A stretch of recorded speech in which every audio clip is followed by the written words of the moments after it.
today is I'll be giving you a pre-test which is 20 points, pero habang tinidiscuss ko, i-flash ko yung tanong, you just answer in your paper kung ano yung sagot mo, just the letter, and then when I show you and explain to you the answer, I hope na i-check mo rin.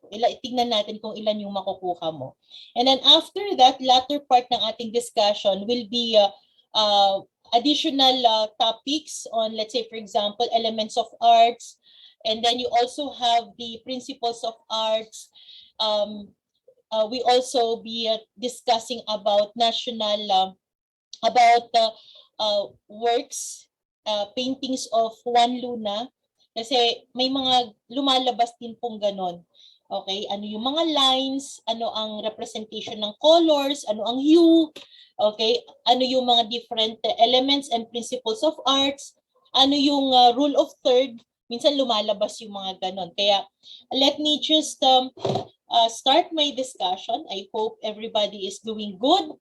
Okay, so habang nakikinig kayo sa akin, kumain kayo ng mani. Kasi nakakaganda yon. Yung isa kong estudyante na nakapasa, she is from Culyon. I go as far as Culyon. Nagre-review ako doon ng mga magtitake ng let. Ang ginagawa naman niya habang ako ay nagre-review noon at sila ay nasa classroom, nagmumangata siya ng paminta. Hindi ko alam kung bakit, pero sabi niya nakatulong yun kasi nabasa ko po yun eh. So hindi ko alam kung bakit paminta naman. Siguro naka-stimulate siya ng utak. Okay, so anyway, kasi baka makalimutan ko na mabanggit sa inyo. Just tips lang po. When you do your exam, okay, whether it will be face-to-face or online, do not start your exam with full stomach. Be sure na light lang yung breakfast mo, and then avoid the dairy products kasi minsan kapag na-stress tayo, nagpo-produce tayo ng acid. So yung ibang mga estudyante, instead na mag-concentrate, pabalik-balik sila sa comfort room. Kaya nagkakaroon sila ng LBM. And sometimes, sabi ng teacher ko dati, pag puno raw yung tiyan mo, kaya yun yung sinasabi niya sa amin when we took the LET exam, that was 1990, that was 2000. 2000 pa ako nag-take ng LET. Okay. So, wag daw puno ang tiyan kasi tendency niyan, nakakatulog yung ating utak. Okay, so mas maganda rin yung light lang, at least gumagana yung tiyan natin, gumagana yung utak natin kasi tendency pagkabusog, inaantok.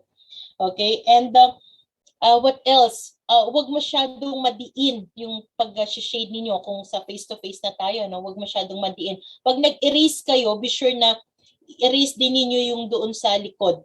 Okay, back-to-back yung pag-erase ninyo para hindi bumakat. Okay, and do not leave any blank answer. If you are not sure, you come up with the elimination round. Okay? But do not stay 1 minute in one question. Okay? Kasi dun ka matatagalan, hindi mo matatapos yung exam. Okay, so that is just a patalastas. Okay, so let's start with our discussion. Okay, again, welcome to Art Appreciation. I'm still Miss Jovi Quadra. Hindi po ako nagbago. Okay, ako pa rin po ito.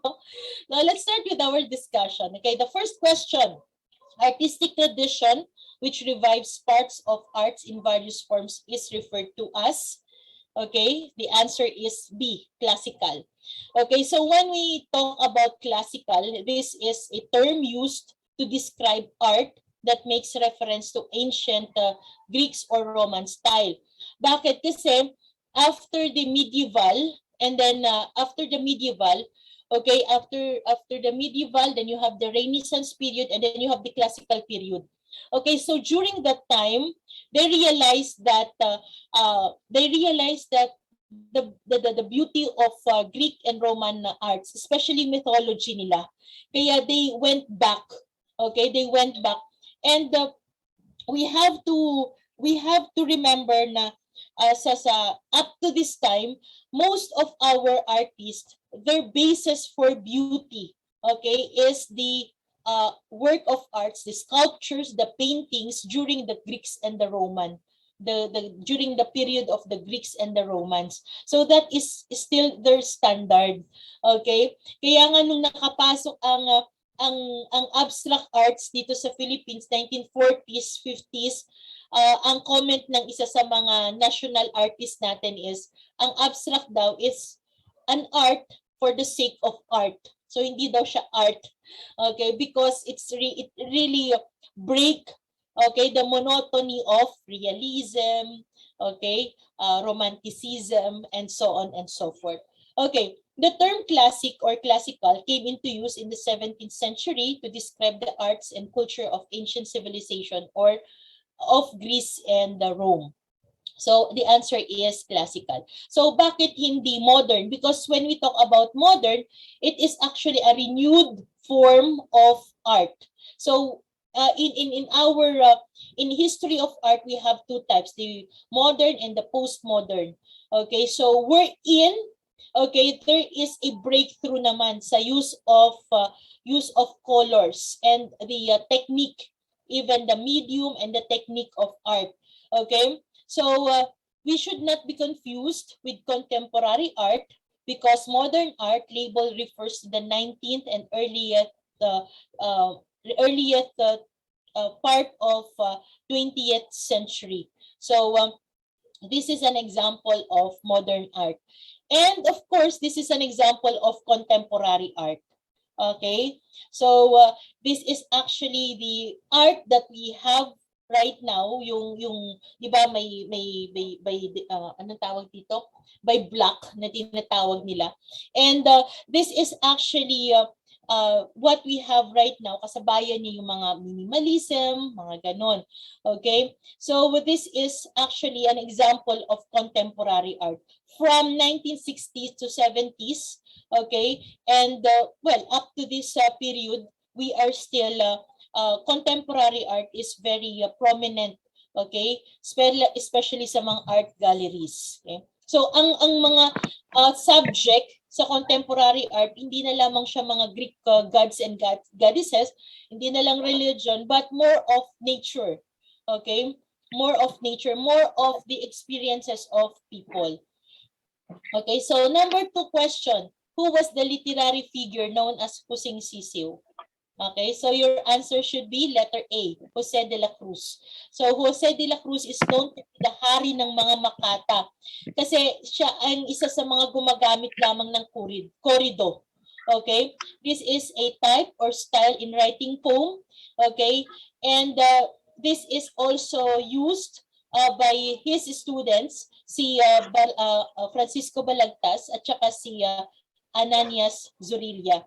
Okay, and some of the works of Jose de la Cruz, okay, are Clarito, Adela at Florante, Flora at Clavela, 12 Paredes de Francia, Rodrigo de Villas, and famous Historia Famoso de Bernardino Carpio. So that's the story of Bernardo Carpio. That's actually Jose Sisiw. Okay? So, sino naman si Francisco Balagtas? He is also known as Francisco Baltasar, but Baltasar is actually a pen name. So hindi po siya kasama sa pangalan niya, Francisco Baltasar Balagtas, kaya nga meron siyang open and close parentheses. Okay, this was after Governor General Claveria declared the Philippinization of names. Okay, and you have also Juan Matapang. Juan Matapang, one of his famous work is Hindi Ako Patay. But of course, huwag niyong kakalimutan si Francisco Balagtas, siya nagsulat ng Florante at Laura. Okay, si Juan Matapang, okay, is actually matapang. Kasi, just a trivia, isa po siya sa mga ikinukulong noon during the American period because of the so-called subversive subject. Sandali.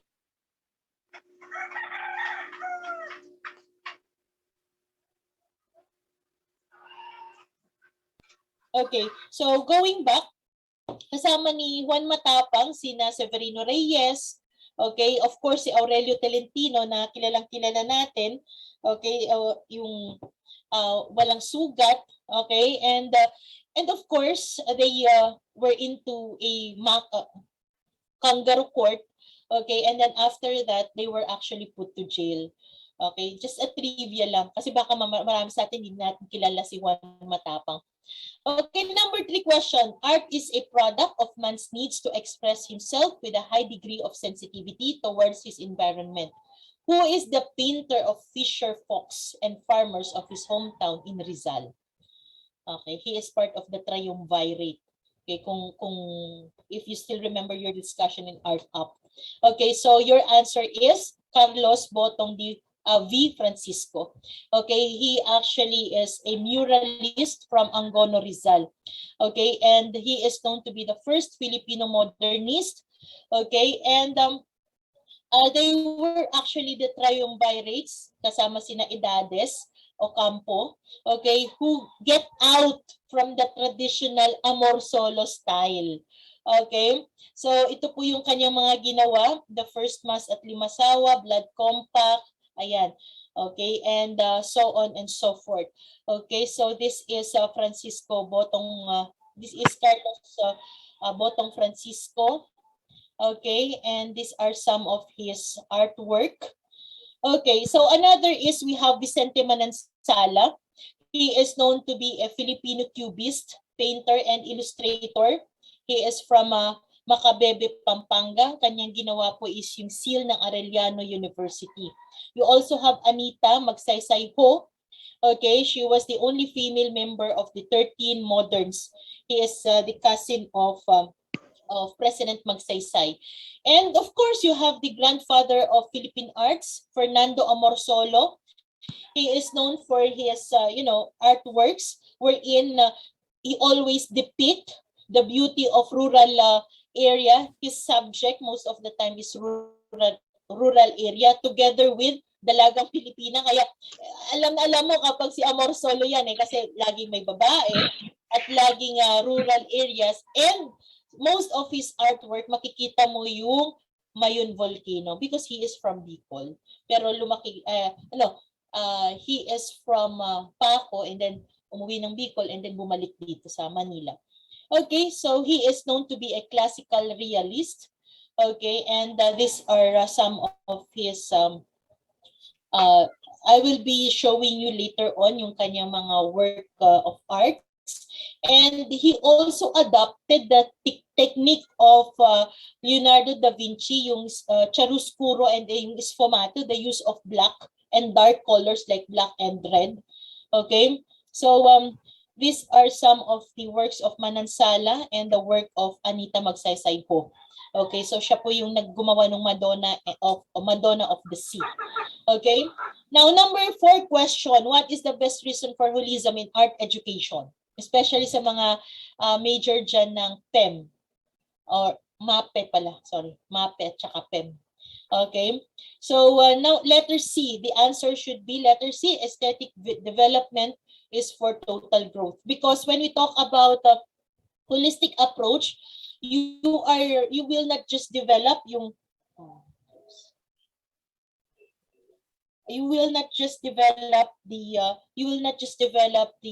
intellectual side, but also the emotional side, okay, the spiritual, and so on and so forth. So when we talk about holistic education, the premise is that each person finds identity, meaning, and purpose in life through connections to the community, nature, and to humanitarian values such as compassion and peace. And the aim of this holistic growth is for self-actualization. Okay, so di ba ang sinasabi nga natin, one of our approach should be holistic in all. Kaya nga tayo, di ba, may integration of other subjects. Okay, because when we develop a child, it should be as a whole. Hindi lang siya sa math, but also in math with values with art. Okay? Sandali lang din 2 minutes lang.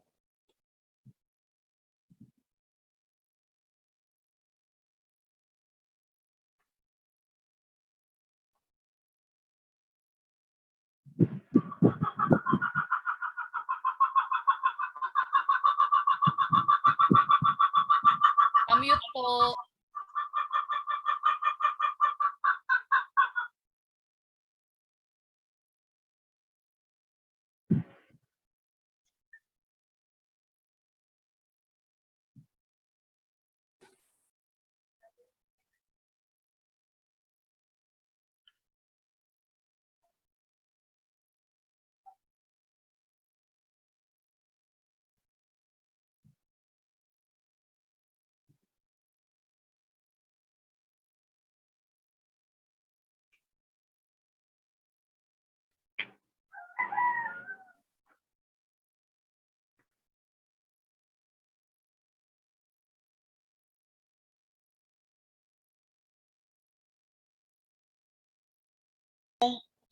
Hindi na ako nakapagluto. Pag-grab na lang kami. Yung anak ko ay parang takot na pumunta. Okay, so anyway, going back, that is actually our goal, okay, sa education. That's why we also integrate art, okay, in different subject, okay. So number 5 question, a recently awarded national artist for sculpture was in 2018 na. Sino yung latest? Of course, your answer should be Napoleon Abueva. So Napoleon Abueva is known to be the father of modern Philippine sculpture.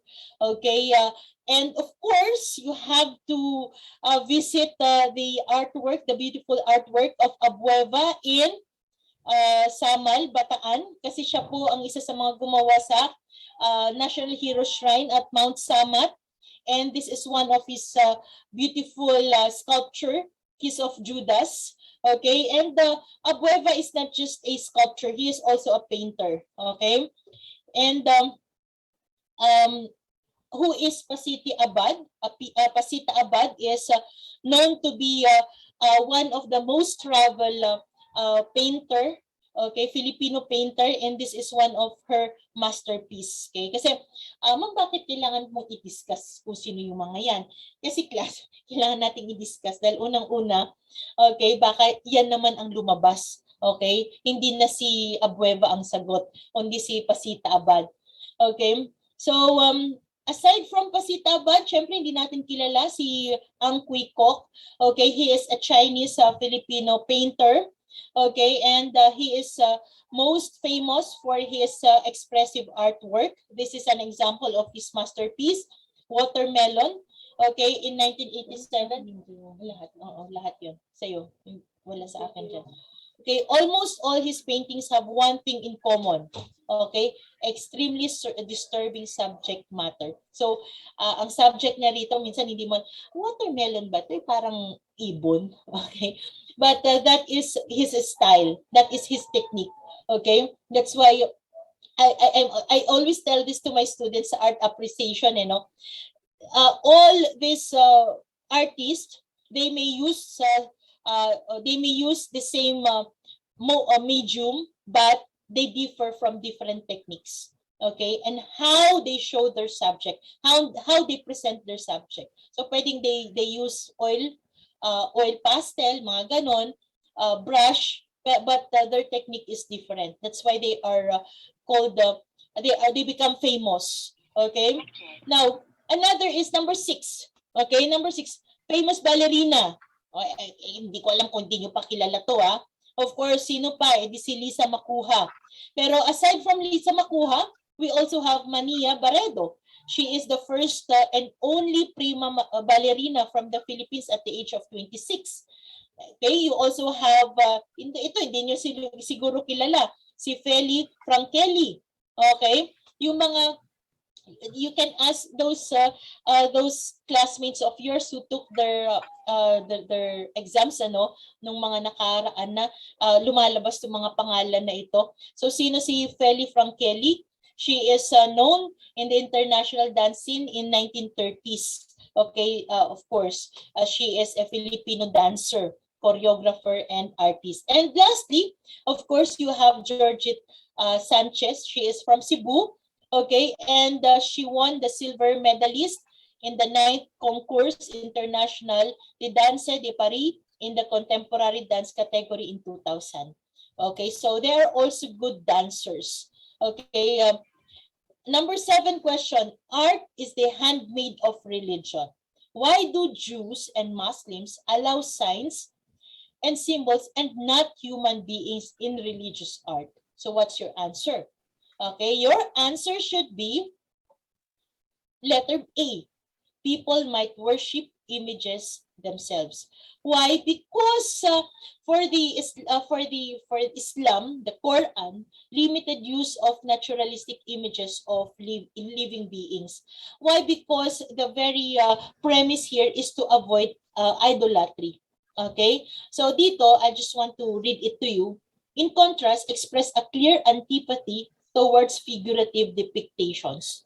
Okay? Some hadiths wala kang mababasa sa Quran na nagsasabi na bawal ang mga tao. But sa hadith, when you say hadith, this is a discourse. Okay? Discourse na ginawa ng mga ustadj, yung mga learned people ng mga Muslims.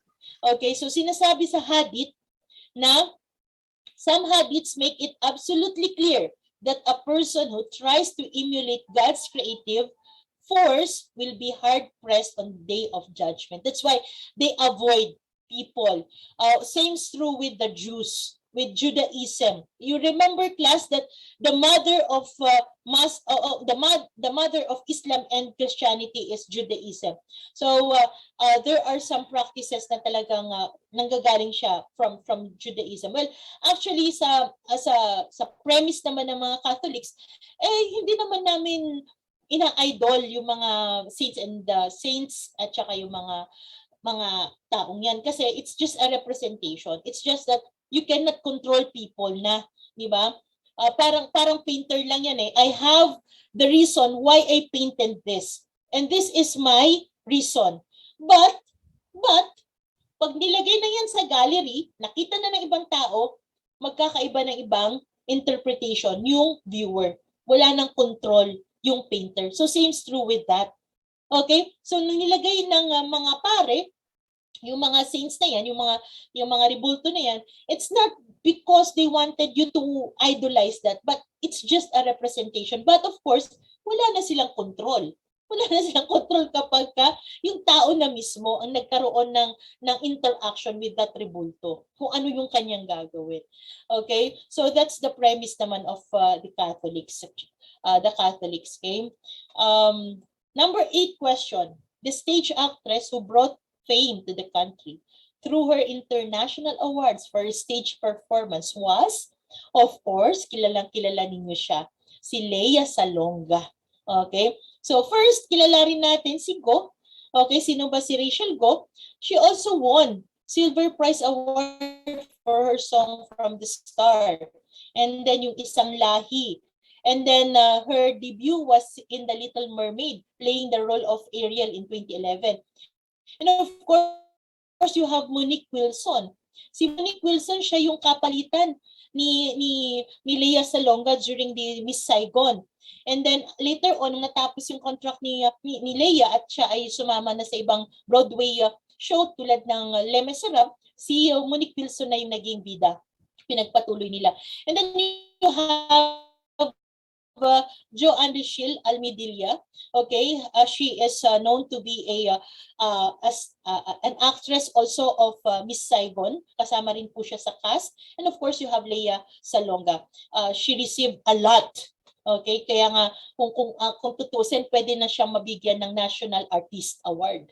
Okay, and number 9. He is a Filipino sculptor who was named National Artist for the Visual Arts in 1973. He is hailed as the father of Philippine arts. Of course, hindi niyo siya makakalimutan hanggat nakatayo ang UP Oblation, si Guillermo Tolentino. Okay? It's just a trivia lang, yung oblation, which means oblation or pahinunghod. Okay, it depicts a man facing upward with arms outstretched, symbolizing selfless offering of oneself to his country. And later on, kasi yan, walang nakatakim dyan dati. Walang fig leaf. Okay? Pero nung maging UP president po itong si George Bacobo, pinalagyan po niya. Okay, bakit? Siyempre, you cannot get out from the reality that Filipinos are not that liberated pa. Okay, unlike for the Greek sculptures and arts na talaga makikita mo. But siyempre sa atin may pagka-conservative pa, kaya pinalagyan po niya. And nagawa po ito ni Guillermo Tolentino during the time of the first president of UP, which is Rafael Palma. Okay, and later on, okay, the sculpture was founded by the UP student in 1935 to 1936 and was presided by Potenciano Ilusario and Jose B. Laurel, Junior Presidents of Student Council. So sila po yung nag-fund. Okay? Dedicated on March 1939 at the University Manila campus, okay, sa UP Manila, and then later on it was transferred to UP Diliman. Okay, so this is actually the trivia for this UP oblation.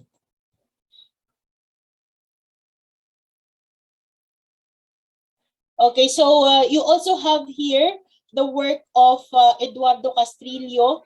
Of course, saan natin ito matatagpuan? Natin ito matatagpuan. Ito, saan natin ito matatagpuan? Matatagpuan natin ito sa Tomas Morato, 11th Jamboree. Okay, this is by Florante Caido.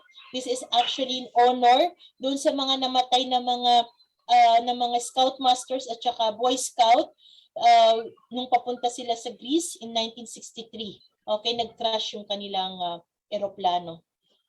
Egypt pala, sorry. So this, yeah.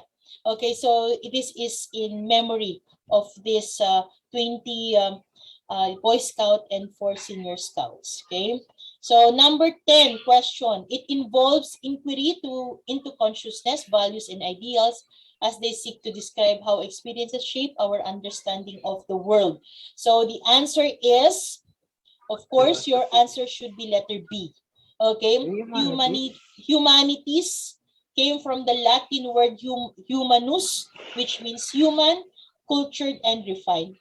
Humanities refers to, art. Okay, art came from the Latin word ars, okay, which means skills. Okay, practice skills. Okay, and humanities is part of the liberal arts. Okay, and number 11, he created the Quiapo Church and Quezon Institute. So kilala niyo dapat siya. Okay? Siya po ay anak ni Julio Nakpil at ang ating lakambini ng Katipunan si Gregoria de Jesus. Ma'am, di ba asawa siya ni Bonifacio? Siyempre, nung nategi-bambam si Bonifacio, okay, nag-asawa si Julio at saka si Gregoria. Ang naging anak nila si Juan Nakpil, who became the father of Philippine architecture. Okay? So, ito po yung ilan sa kanya mga nagawa. Okay, nagahang na naman po ako. Okay, ito po yung kanyang ano ba? Pagbigyan niyo na ako. Ayan. Okay, ito po yung kanyang mga nagawa. Famous theater in downtown Discolta na hindi na po nakapapakinabangan ngayon. Okay, yung Anti-Tuberculosis Society. Okay, at ang Quiapo Church. Okay. So yan po ang ilan sa mga nagawa ni Juan Nakpil. Okay, number 12, the only Filipino to study heraldry abroad and to hold membership in the International Institute of Genealogy and Heraldry in Madrid. Okay, so who is this person? Of course, your answer is letter A, Galo Ocampo, one of the triumvirates. These are some of his artworks, the Brown Madonna, Sagrada Familia. I forgot the title of this. I forgot the title of this, but this is one of his most famous artwork. Okay, Galo de Ocampo. Okay, his number 13, his works covered a wide range of subjects, but he was best known for his idealized female images of the Dalagang Filipina. Kung hindi nyo na naman alam, syempre, okay, papakilala ko sa inyo. Of course, you have letter C, Fernando Amorsolo. Okay, so he was actually one of those who make use of the chiaroscuro and sfumato technique, the backlighting technique, and some of his paintings, kasi minsan lumalabas din po ito. Okay, Mayday in Stream, which was done in 1921. Okay, Dalagang Bukid, 1936. Okay, The Mestiza, 1943. Okay, and then Planting Rice, 1946. Okay, Sunday Morning Going to Town, 1958. Okay, El Cierro, 1928. Okay, The Burning of Manila, 1946. So if you go back before the invasion of the Japanese, most of the artwork of Amor Solo depicts rural life, the life of simplicity.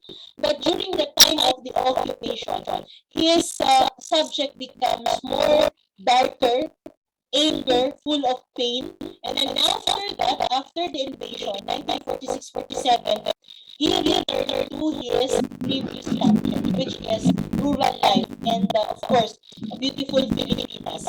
So this is The Ring of Manila, 1942. This was done after the invasion. Okay?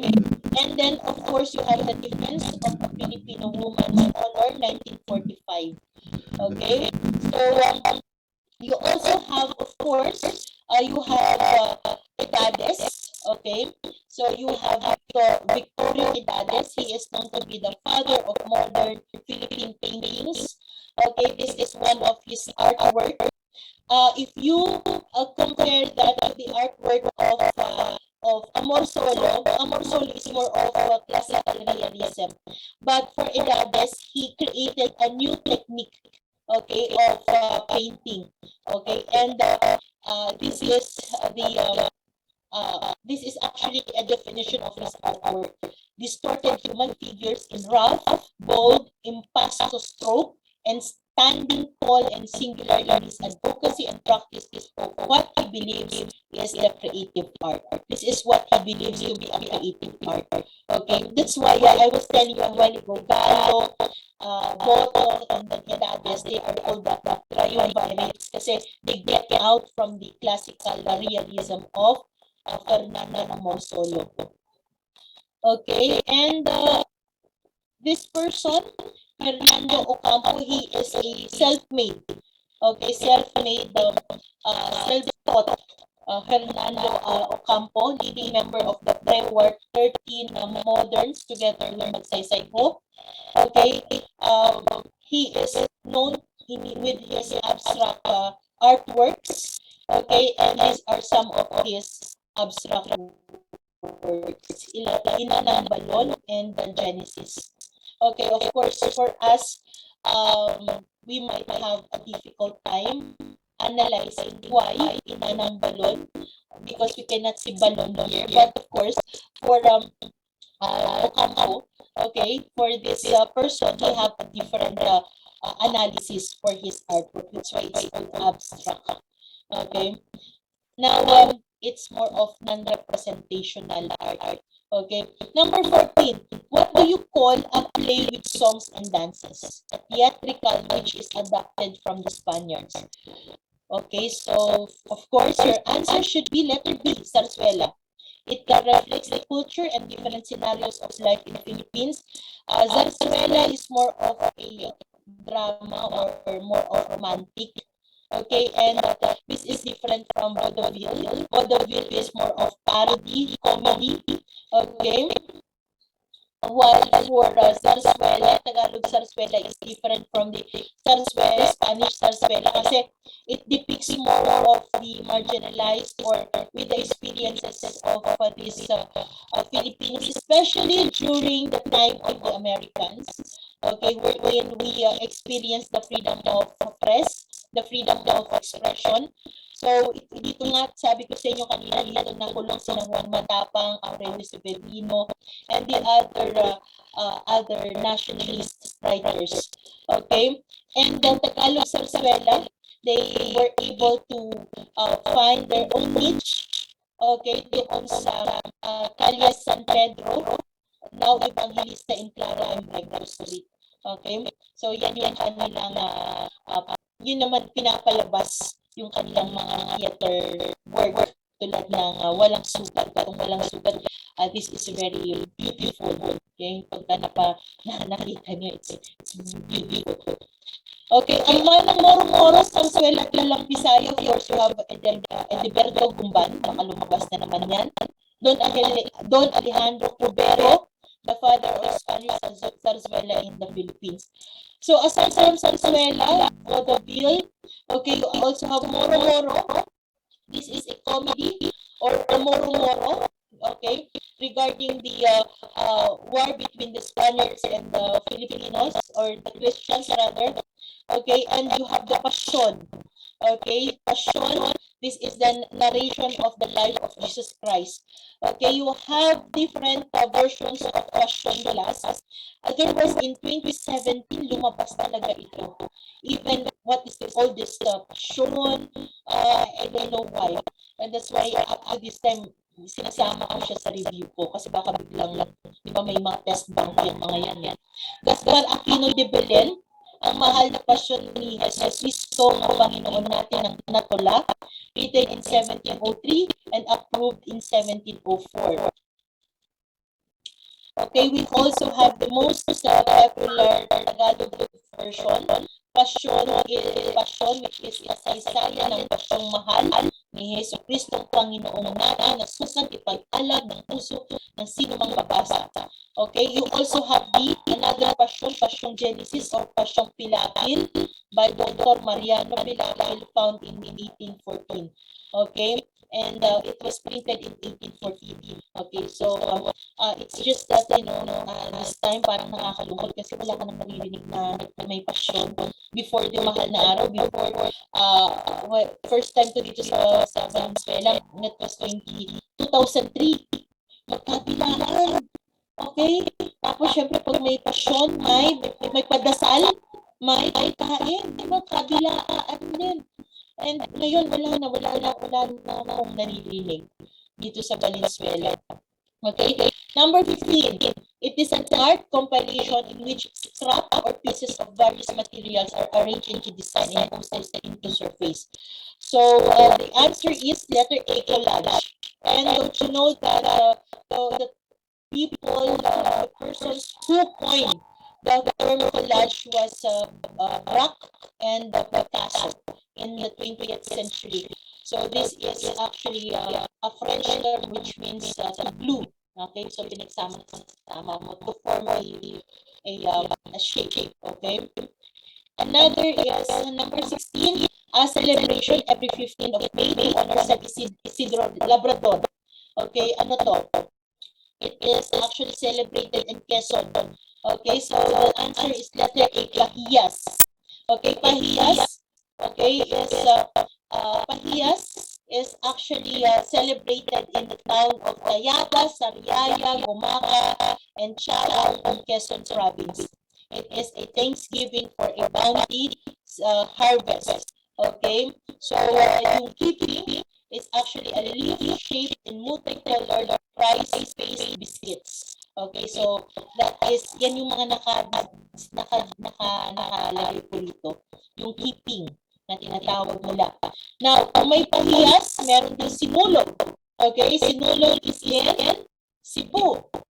Okay, so sinulog, okay, I'll just read to you this. This is a beautiful story. Bakit sinulog?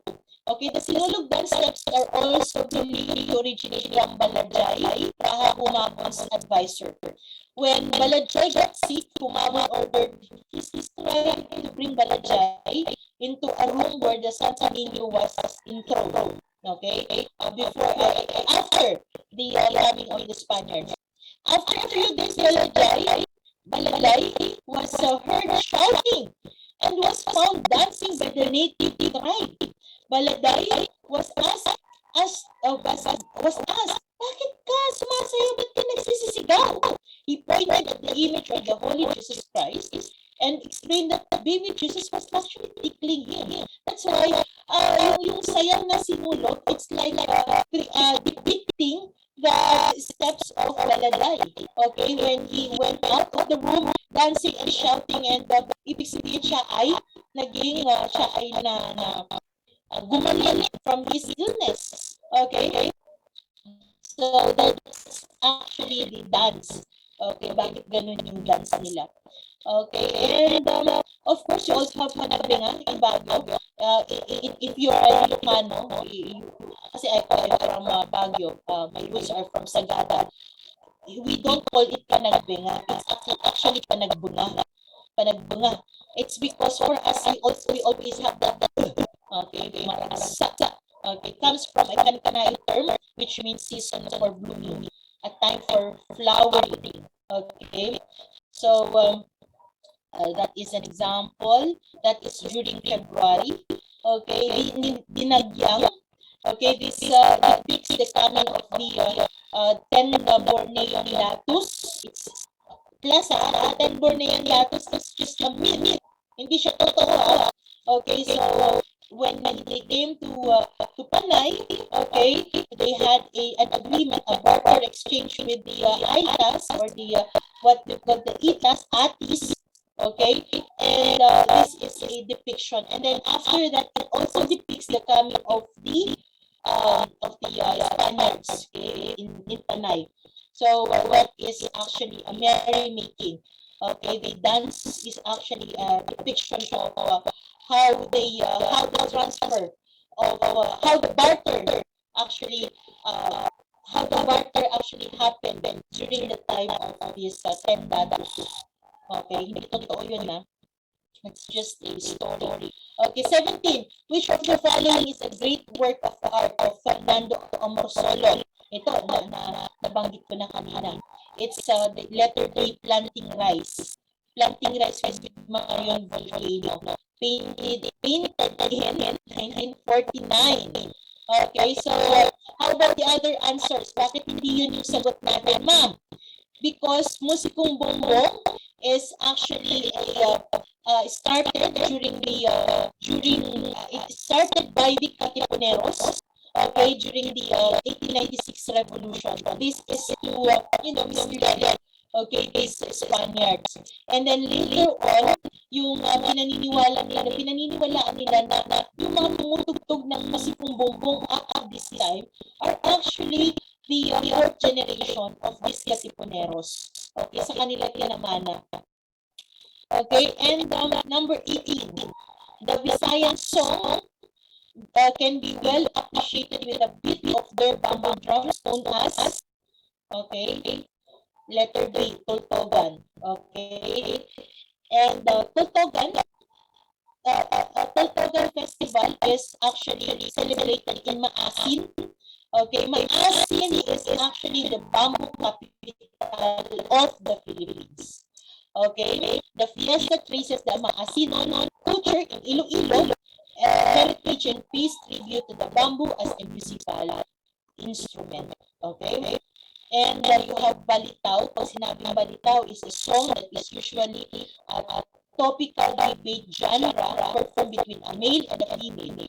Okay, so it derived from pre-Hispanic courtship genres mentioned above. Balitaw. Okay, so Dandansoy is actually it's actually a farewell song by the by this it's not a love song. Kasi marami nagsasabi na it's a love song, but actually it's a farewell song. Okay, the title is the name of the boy to whom the singer is saying goodbye. Okay, si Dandansoy ay tao. Okay, ang kumanta ay yung nagpapaalam na sa kanya, nagpapaalam na siya kay Dandansoy. Okay, it's not a love song. Mahinhin is a Tagalog courtship dance.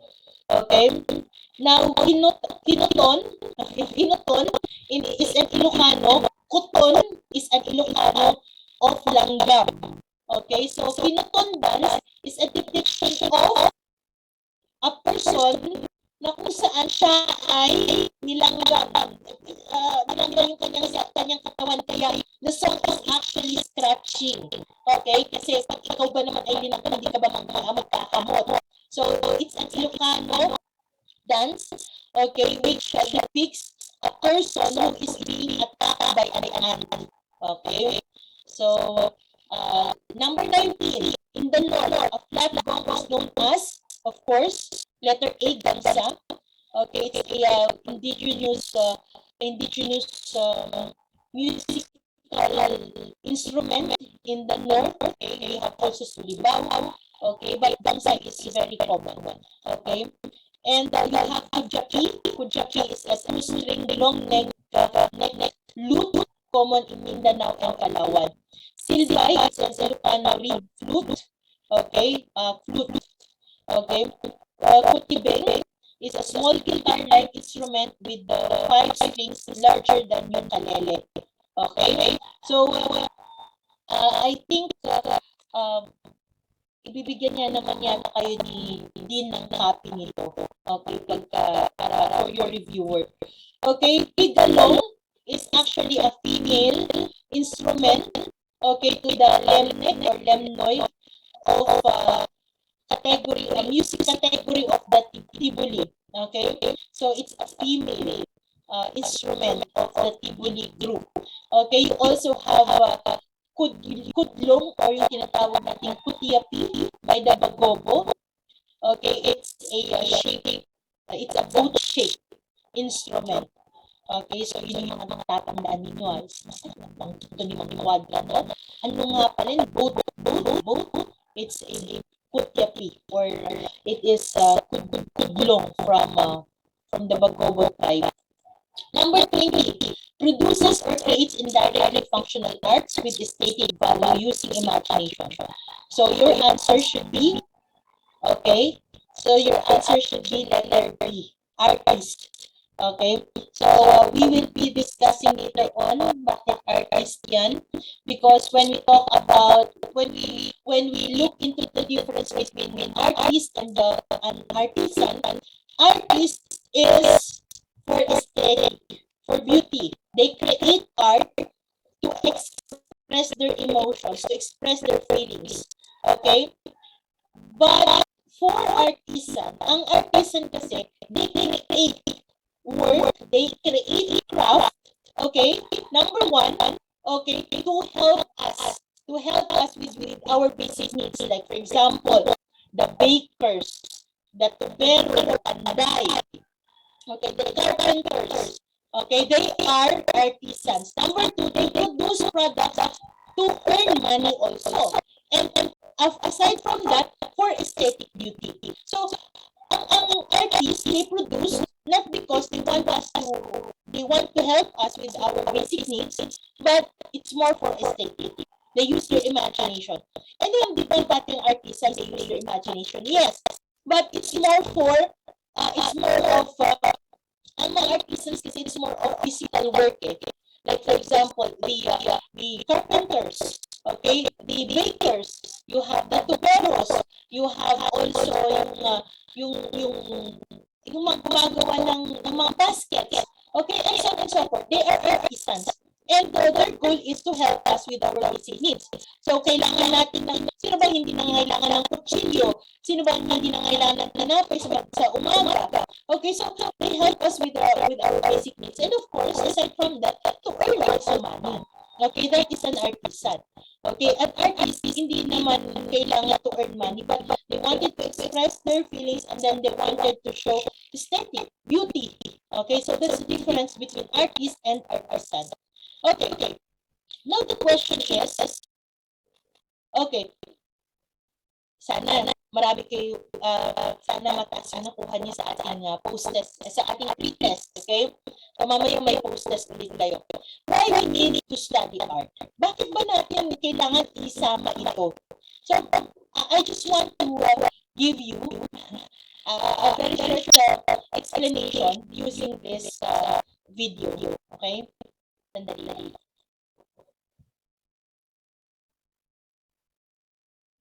Art. When we hear that word, some of our minds jump to museums or framed paintings. And in that context, some people think, nah, I'm not a big fan of art. I just don't get it. Or they think of art as something that's just for intellectuals or artsy people. But really, art is for anyone who wants to experience it, and it's often in more places than we might realize. Songs you like, movies you watch, poems, theater, even a quilt that your grandmother made. All of that and more is art. So you might be wondering, well, then what is art? How do I define it? Well, that's tough. Art's been around for thousands of years, and through the ages it's evolved in a number of different ways. And the reasons for creating it vary from person to person depending on any number of factors. So defining art is pretty tricky, and it's something that's been debated throughout history. There just isn't one agreed upon definition.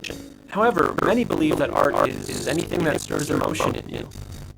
Now, the emotions that get stirred up depend entirely on your own history, your story, everything that comes together to make up who you are. And because of this, three different people can experience the same piece of art and have wildly different reactions to it. One person might think it's the most beautiful thing they've ever seen, the second person might hate it, and the third might not feel much of anything at all. And none of them would be wrong. Everyone's entitled to their own preferences and feelings when it comes to art. You know, the way you feel about your favorite song could be the same way that someone else feels about their favorite sculpture. And even though you might not like that sculpture, it can be valuable to consider why that person enjoys it so much. You may learn something about them and maybe even yourself. The term art is really just a label. Over the years, a lot of people have tried to classify what it is or what it isn't, but that's not really what art is about. It's about your personal experience with it and the meaning that you draw from it. Everyone reacts to art differently and has the potential to grow and learn from it. It gives us the opportunity to tell stories, record history, and tap into our emotions in a way that few other things can.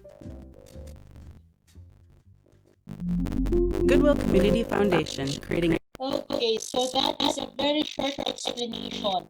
Okay, what is art? Okay, so art is everywhere. Art is everything.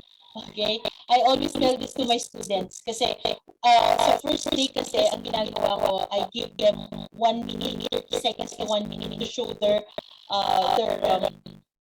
artistic side, their talent. And they will always tell me, Ma'am, hindi po ako artistic na tao. But, later on, makikita mo, oh, that's still art. Hindi naman ibig sabihin na art is dapat magaling din. Diba? Okay, so, importance of art. Art enhance our daily experiences. Okay, you just imagine without music, pagising mo ng umaga, walang music kang maririnig, o kaya wala kang colors na makikita. Okay? It can be found in different cultures. Thus, it is universal. Okay, so art is universal. It is everywhere. Plays vital role in developing the intellect of the younger generation. Why? Because through the use of their imagination, it develops unbiased, responsive, and inventive mind full of creativity and dormant talent. And actually, this is good during this fourth IR na tinatawag natin, fourth industrial revolution, because art is now gaining a place in the society. Before, pag sinabi mo, gusto kong kumuha ng fine arts, ng fashion, gusto kong kumuha ng photography, gusto kong kumuha ng ganito, anything that is related to art, kinesthetic, sasabihin ng magulang sa'yo, ano naman, walang pera dyan, hindi kaya yaman dyan. But this is fourth industrial revolution. Nakikita natin yung importansya ng art, especially in this globalized world. And when I attended a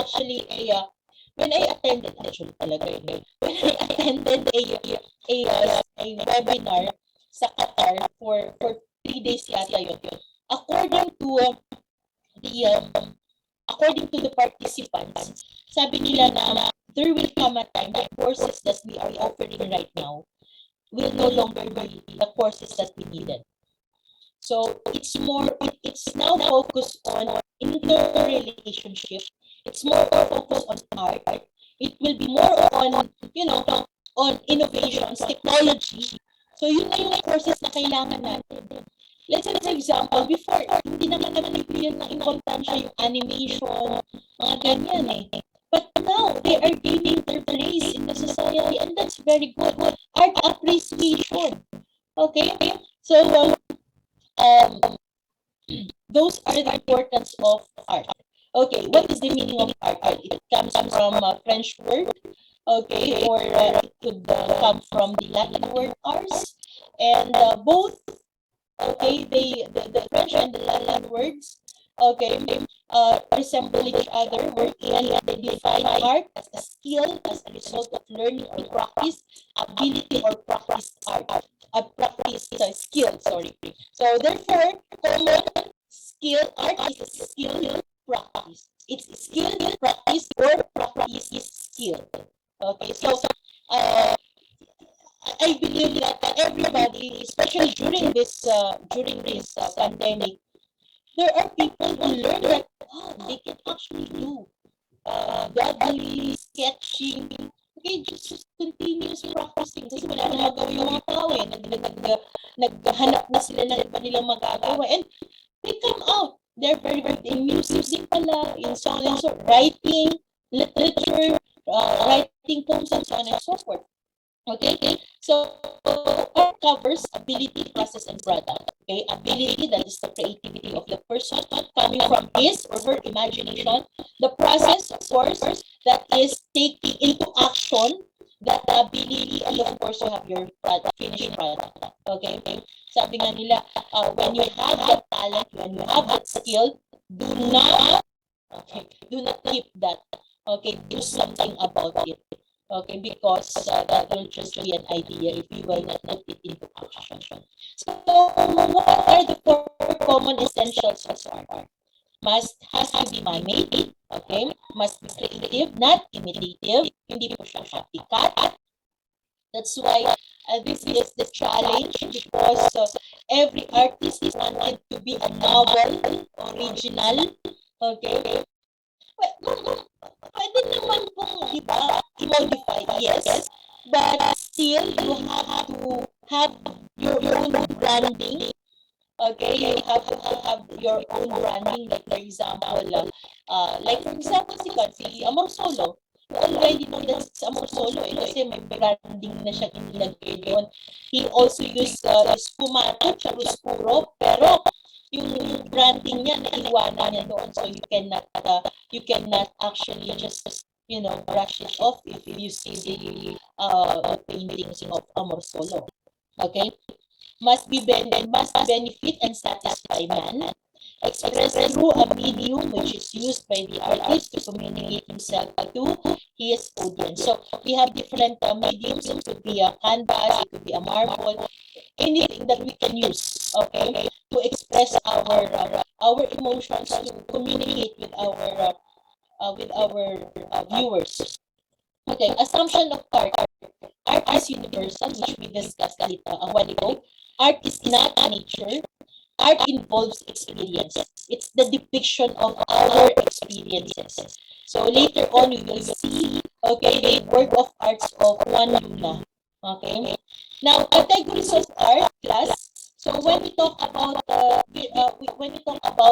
there are different categories po niyan.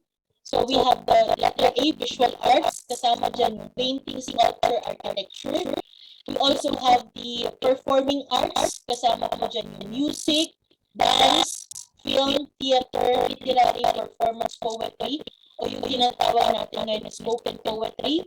Okay, and another category of art, we also have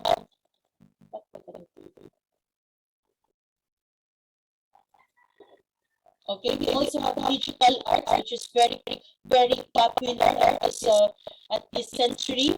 Art that is made with the assistance of electronic device or intended to be displayed on a computer. So these are examples of digital arts. Another category of art is applied arts. Application of design to make objects aesthetically pleasing. This is more for the artisans. Okay, so kinds of applied arts: fashion, furniture design, interior design, graphic design. Okay, these are some kinds of applied art. So, ibig sabihin, gamit siya. Not just for aesthetic, but nagagamit mo siya. Useful to the people. Okay? So, these are the different categories of art. Okay? Now, Dean, pwede bang 2 minutes lang? Mag-comfort room lang ako.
Okay, guys, sandali lang ha. Mga 2 minutes lang.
Okay, so let's continue with our discussion. Pasensya na. Ihi ako ng ihi. Okay, so going back, okay. So let's continue with our discussion. Let's start with the difference between subject of art and content of art. Okay. So the subject of art. Okay, when we talk about subject of art, this is actually a subject matter that is being discussed, okay, or portrayed by the artist. Okay, subject vary. It could be a person, object, or anything that the artist wanted to portray. Okay, and when we talk about subject, there are two types. You have object art, or yung tinatawag natin na non-objective art. Okay, so what's the difference between the object art? So object art or representational art that is it represents an object. Okay, it represents an object. Let's say, for example, these examples you see here. These are examples of object art. It is more of the form of the art, and it is more of the what is to be depicted. Ano ba yung gusto mo ipakita? Okay, ano ba yung gusto mong ipakita? Ano ba yung gusto mong makita ng mga viewers? Okay? Now, when we talk of non-objective art without any reference to anything outside the setting. Wala siyang reference. Okay? Wala siyang nare-represent. It's just more of the feelings, the emotions of the artist. So, ang objective, non-objective arts, it will not talk about the form. It more on the content. And it's not more of the what is depicted, but it's more of how the artwork is depicted. Paano ba siya? Okay? Ipapakita. So that is the difference between the non-objective at yung objective art. Okay? So madalas yung mga non-objective arts, these are abstract paintings, abstract sculptures. Okay? So sources of subject, you have nature, landscape. You also have history. You have this the Battle of Lepanto by Juan Luna, and then you have this sculpture of Napoleon Bonaparte of France. Okay, some of the subject of art could be the Greek and the Roman mythology. Okay, religion, especially during the medieval period. Okay, Renaissance. And yes, during this time, the subject of art is mostly ay mga religious, okay? Religious beings, religious people. Okay, bakit? Kasi noong mga panahon na ito, classes, ang may pera lang para mag-finance ng mga ganito is actually the church only. So, silang may pera eh. Okay, coming from the donation siguro. So, they have the money. So, they are the only people who have the capability to commission, okay, to commission this kind of artworks, architect, yung pagpapatay ng mga simbahan, paintings, and so on and so forth. Okay? So, another source could be sacred Oriental texts. Okay, teachings of Hinduism, Buddhism, Shintoism, Islam, Christianity, and so on and so forth. So those are okay the source of subject, and we have the two types of subject. You have the non-objective at yung objective art. Now, let's move into the content of art. Okay, content is actually the meaning, the message or feeling imparted by the artist. Okay, content is indivisibly linked with form, which refers to the graphic aspect of the art. Okay, so there are three levels of meaning of content. Okay, kasi mamaya makikita natin dito yung okay. We will be able to discuss this later. So you have the three levels of meaning of content. So it could be factual, it could be conventional, it could be subjective. So factual, that's more of the narrative content of the artwork. Okay, so let's say for example, siya yung tinatawag natin semiotic. Okay, siya yung tinatawag natin na ano yung nandoon. Okay, so ano yung size, okay, and so on. It's more of the fact, okay, factual side. Conventional meaning of the content of the art, special meaning that a certain object or color has in particular. Let's say, for example, yung symbolism. Okay, let's say, for example, Leonardo da Vinci in his Mona Lisa, why did he created an imbalance? Okay, asymmetrical, imbalance sa road. Kasi makikita mo sa likod ni Mona Lisa, hindi pantay yung road. Bakit ganun? Anong symbolism? Okay? Bakit siya gumamit ng black, okay, black and red, okay, dark colors sa kanyang mga artworks. Okay? So that is special meaning. It's more of conventional meaning of the content of Leonardo da Vinci's Mona Lisa. Subjective meaning is the individual meaning. Okay, the individual meaning, the artist and the viewer. Okay, so it could be sasabihin ng artist na this is blah blah blah blah. But for me, pag nakita ko na siya, the content is more of women empowerment. Okay, that despite of Okay, hindi pantay yung road. Okay, kahit hindi pantay yan. Dahil ang buhay hindi naman pantay, hindi naman laging paakyat, meron din pababa. So despite of all the challenges, women will always be smiling and will always overcome all those struggles. I can say that. Barring yun ang aking subjective meaning dun sa content ng Mona Lisa. Okay, so that is an example of subjective meaning. Okay, now, okay, so what's now the difference? Kasi we've been talking about subject, content. Okay, so pupunta na tayo sa mga taong concern. Okay, sa subject, artist and artisan. So these are example of an artist. Okay. So when we talk about artist, art practitioner, okay, sabi ko nga, it's directly functional arts. Okay, while pag sinabi natin artisan, these are some examples of artisan, okay, and they are more, they produce directly functional and decorative arts. Okay, they give us our basic needs, they are more of physical workers. So, they have a content, they have the subject, okay. Let's now move on with the creative process. Ano ginagawa ng mga artist ang kanilang mga products, ang kanilang mga artworks. Okay, so when we talk about creative process, this is actually a creating skill that can be learned and developed. Always remember, that's the definition actually of art.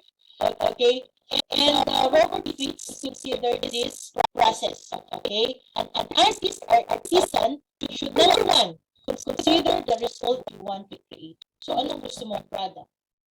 Okay, para saan yung product na yan? Para kanino yung product na yan? Ano bang gusto mong marating? That's why when you do this, let's say for example, when you do a artwork, whether you are an artist or artisan, so you start from the end. Ano yung product na gusto mo? Okay, so after that, know what currently exists. Ano yung meron na? Ano ba meron na? So for example, you're an artisan. Ano ba meron na sa mga pots? Paano kaya magiging popular yung pots ko? Lahat di ba, gagawa na, gagawa ako ng deformed pots. Okay, so yun ang wala pa sa market. Okay, so things like that. Because an artist wanted to be a novel, wanted to have that originality. Take action. Siyempre, you have the idea, you want this product, okay? You already have the idea how to make your work original or novel, okay? You have to put that in action. Parang estudyante na, lagi ganito mga dahilan ng estudyante sa akin na, mababawi ako sa midterm. Ay, ma'am, sa finals na lang. Sinasabi ko, lagi hindi kasi pwedeng puro kasalita. You have to do something. You want to pass the lead exam, then you have to do something. And when you do, if you want to do something, you want to have that something, you can have it in the system. You do sacrifices. You want to pass the lead exam class, you have to sacrifice your time. You have to sacrifice your time for, let's say, going to mall. Okay, you have to sacrifice a little of your time with your family, with your friends, with your boyfriend, with your girlfriend. Kasi kailangan mo rin tutukan. Parang ganyan din sa art. Ganyan din ang mga artists. Yung mga artists, they want to produce this, then they have to sacrifice their time. They have to focus. Okay? Take action. Develop your creativity. Learn the rhythms of creative process. Okay? Learn the rhythm of the creative process. That's how you produce. Okay? And yung stages, the three stages in the creative processes: germination, you have the idea; assimilation, plan, analyze, then you have the conclusion. Okay? So after that, after you do this, okay, you have now your product. Pasado ka na sa LET. Okay? When I was, I actually reviewed for LET after our graduation. Kasi ang SL po, sa SL Baguio, we have our own review center. So, nag-review kami. Pero hindi ko makapag-review kasi ang dami sa classroom. Tapos yung katabi mo pa pala ang kwento. Parang ayaw mo nang ganun siya, di ba? Lalo kung problema ay between life and death, di ba? Tapos yung iba sa likod, nagkukwentuhan. So, you really have to struggle. And then, yung ginawa ko, nag-self-review din ako. After the review, nag-self-review ako. Okay, start reading. Hindi ako na-memorize kapag ako ay nagbabasa. I just read. Ulit-ulit lang. Reading lang. Okay? And then fortunately, kahit hindi mataas yung grade ko, at least nakapasa ako. First take. And that was the time na ang dami sa amin take ng halos wala pa kalahati ang nakapasa. Okay? And that is a struggle. And there's always kasi a trade-off eh. If you want something, you have to trade off something. Okay? So, it's like doing an art also. Ganun lang talaga class. You want to be successful in this, you have to have a focus in life. So, after that, okay, after na ma-realize ngayon ng artisan, the process that you have to go through, and then medium and technique. Kailangan na lang malaman ano yung medium na dapat kong gamitin. Saan ako comfortable. Medium is actually the material that are used by our artists to create a work of art. Without the medium, an idea remains an idea. Okay? And of course, ito. Hindi ko na i-discuss yung medium kapag lang class. Kasi mahaba. Pag nag-discuss pa tayo, kulang lang yung oras natin.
so there you have it.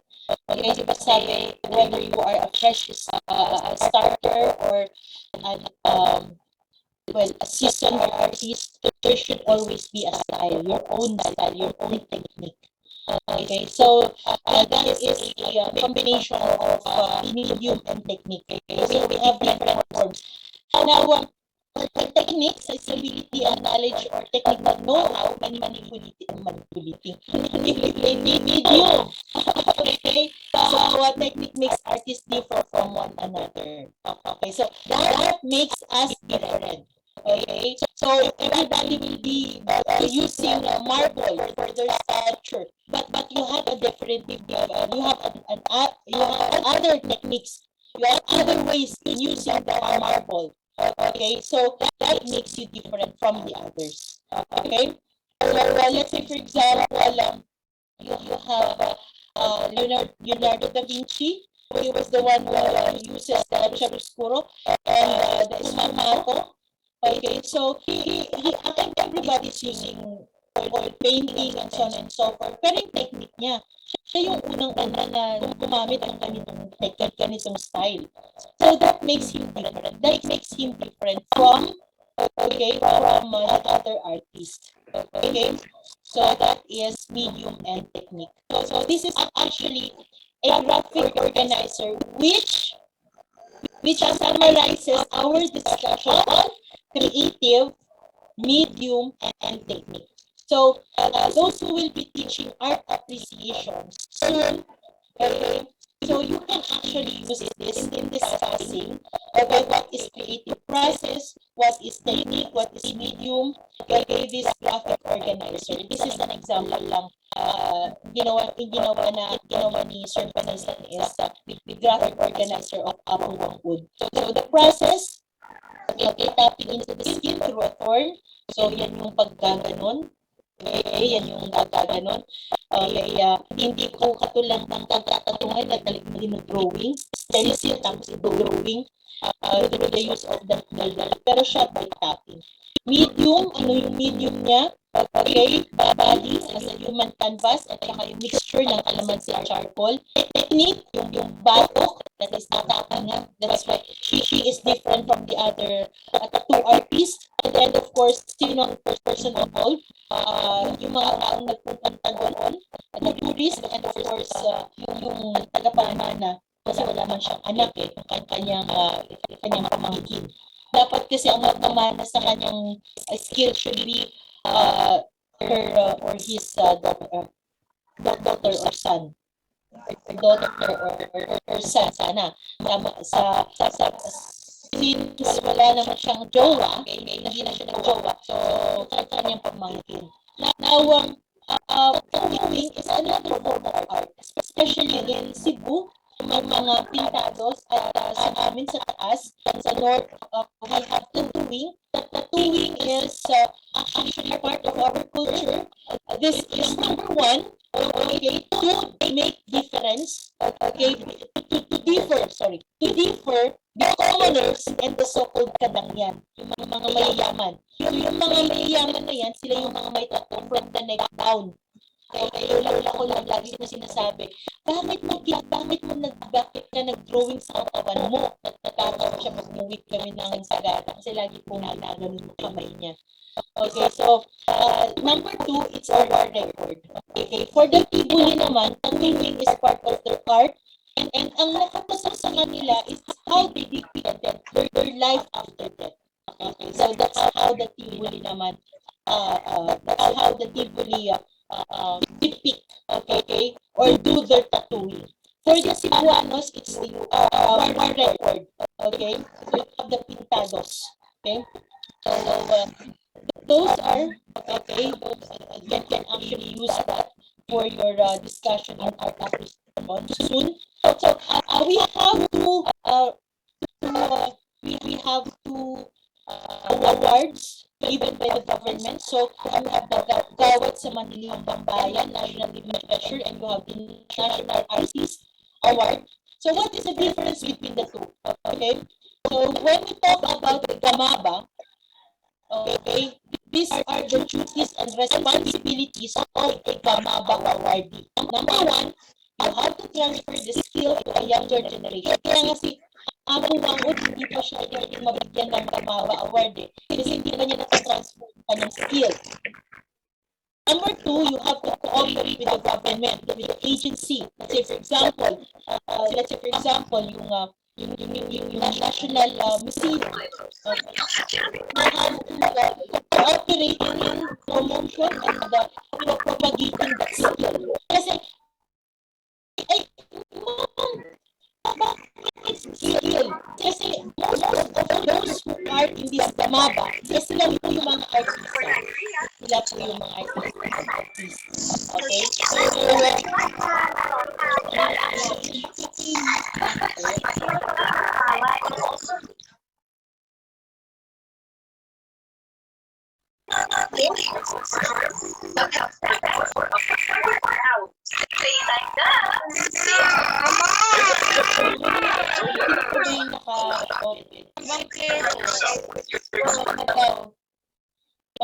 Pag-mute daw yung yan. Thank you.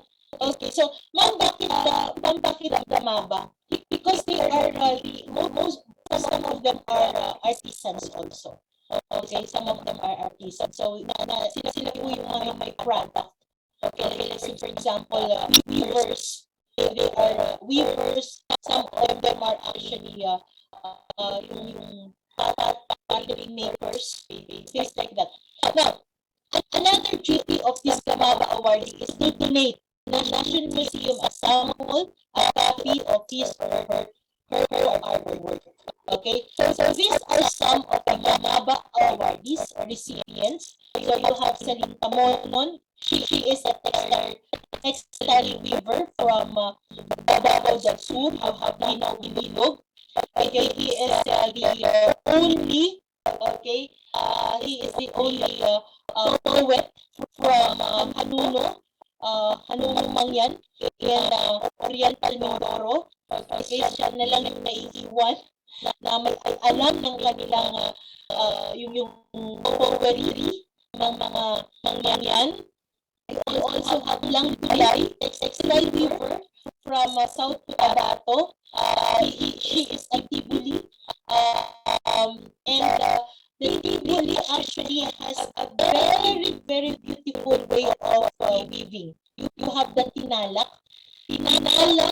weavers, o yung tinatawag nating dream weavers. You cannot be a Tinalak weaver if you are not appointed by Budalu. She is the god for weaving, textile weaving. So, hindi po pwedeng maging textile weaver kapag hindi mo naman nalinipan si Budalu na nagsasabi na ikaw ay magiging textile weaver. At yung tinalak na yan, wala kang makikitang pagkakaparehas. Kasi yung form na yan, yung ginawa ng textile weaver na yan, based on her dream.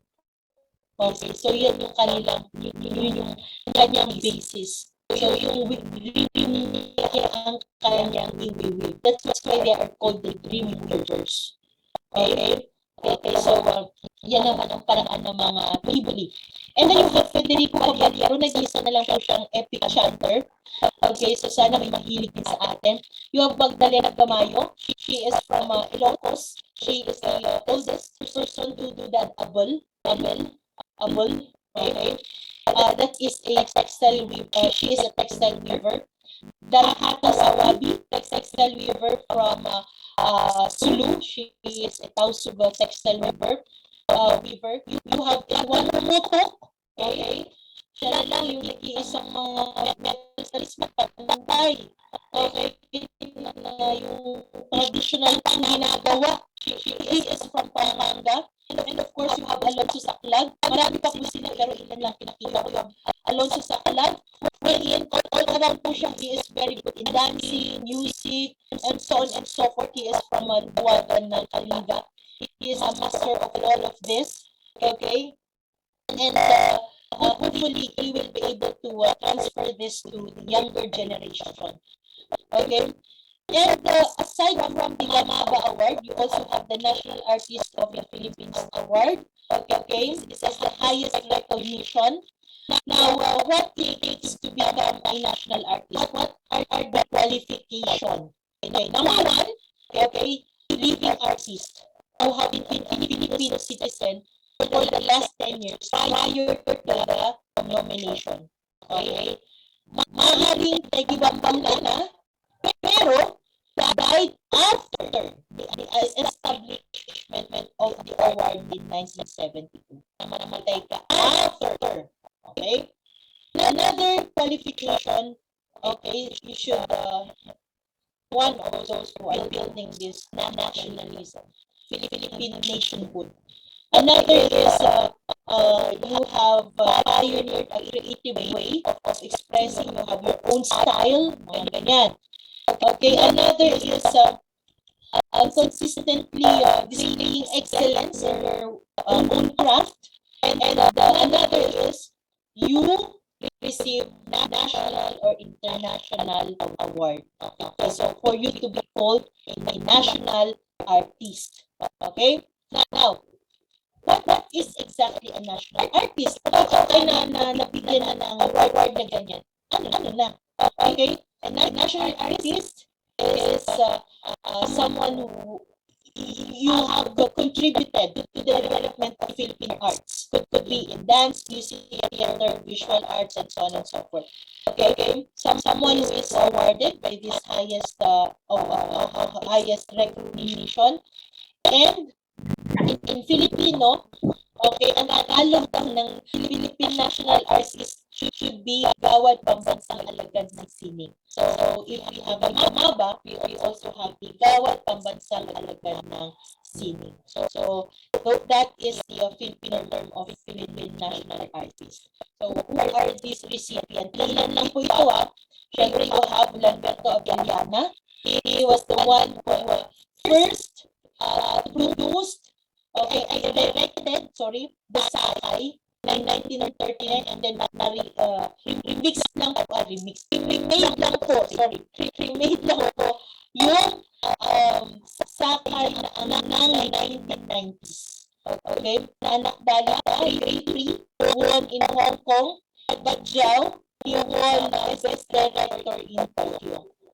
And another director who is very good, okay, in his own craft is you have Lino Broca. You will know it's Lino Broca because it talks about the situation of the ordinary people, the marginalized people in the society. Yan ang madalas na subject ni Lino Broca. Okay, marginalized people in the society. So these are some of his films. Okay? So ito gusto kong ipakita to sa inyo.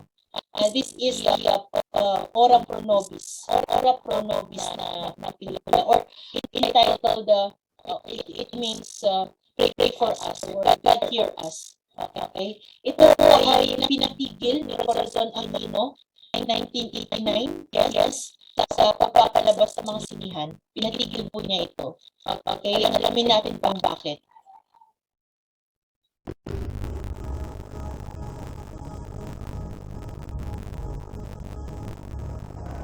In 1987, after decades of repression and suffering, a revolution took place in the Philippines. The brutal dictatorship of Ferdinand Marcos was finally overthrown. With the declaration of a democratic government, the people rejoiced, but their joy came too soon. The day, the power and hypocrisy of the old regime lives on in ranks of the military and police. Now, in the traditional state of siege, and Salvador comes an explosive political drama based on true events. Fight for us, a story of love and corruption, where a man must enter a world of fear and violence, and nations' will to freedom becomes a moral obligation to resist.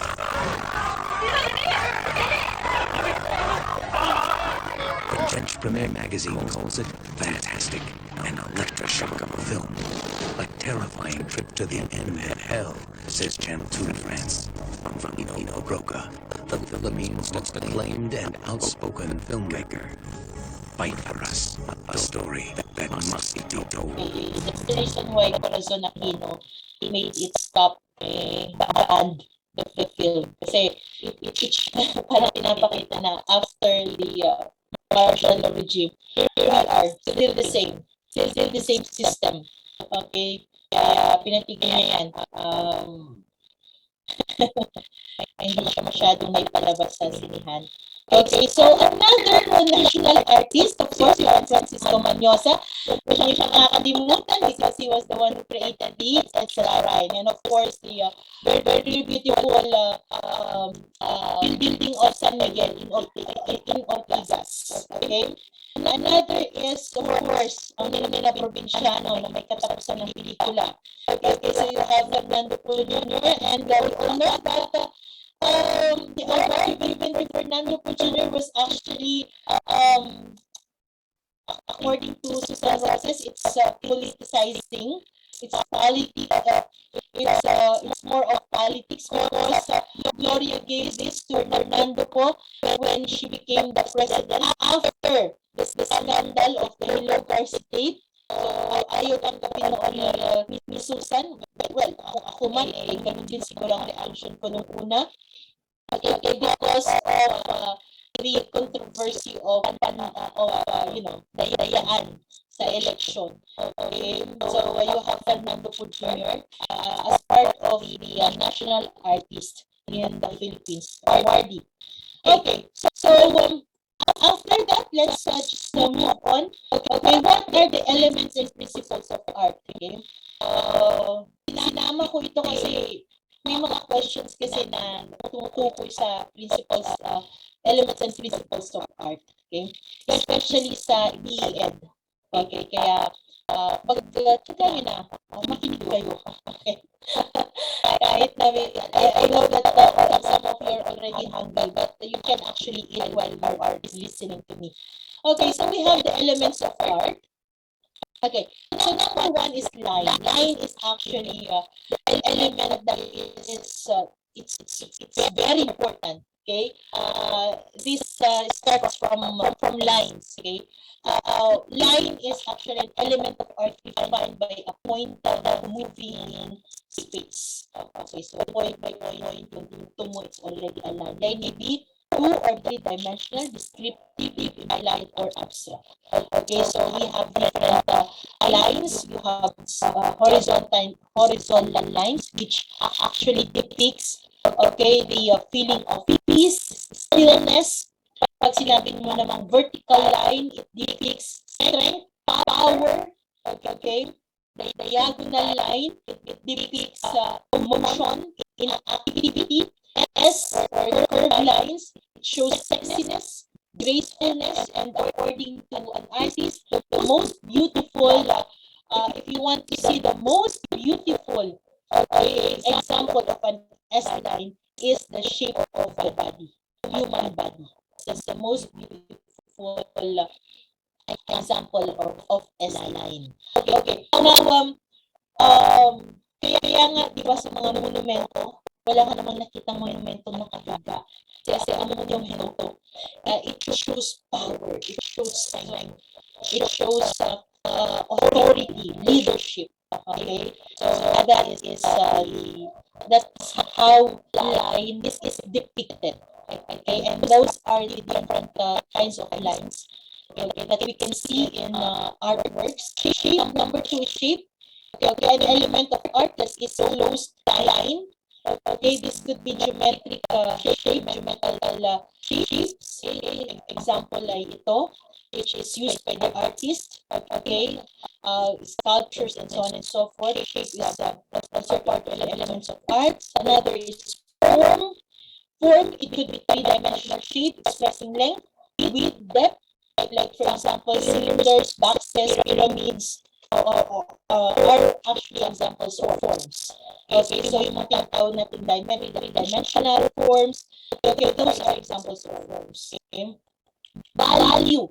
Okay, but when we talk about value, that is actually the lightness and the darkness of the color tone. Okay, white is the lightest value, black is the darkest value. So this is an example of a value. Okay, so this is an example of value.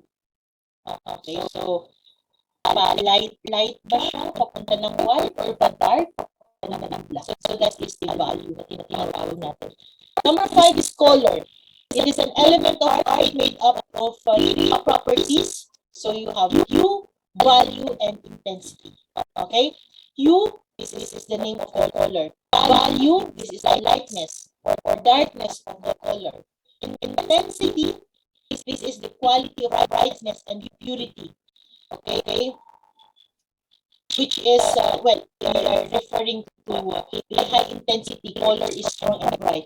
Low intensity, okay, the color is faint and dull. So when we talk about the intensity, it's actually the quality of brightness and purity of the artwork. Okay? Now, this white is pure light, black is the absence of light. Okay, so those are the definition. Primary colors, yung mga terms baka maya may matanong sa inyo. The primary colors are, you can choose from the answers. So primary colors, red, blue, and yellow. All other colors are mixes of primary colors. So when we talk of secondary colors, okay, they are primary mixed with other primary, so green, orange, violet. Intermediate colors, these are this is also called tertiary colors. Okay, this is the mixture of primary and secondary. Okay, example, yellow green, blue violet. Okay, complementary colors are located directly across, okay, or opposite. Okay, opposite each other on the roller wheel. So ito yung sinasabi.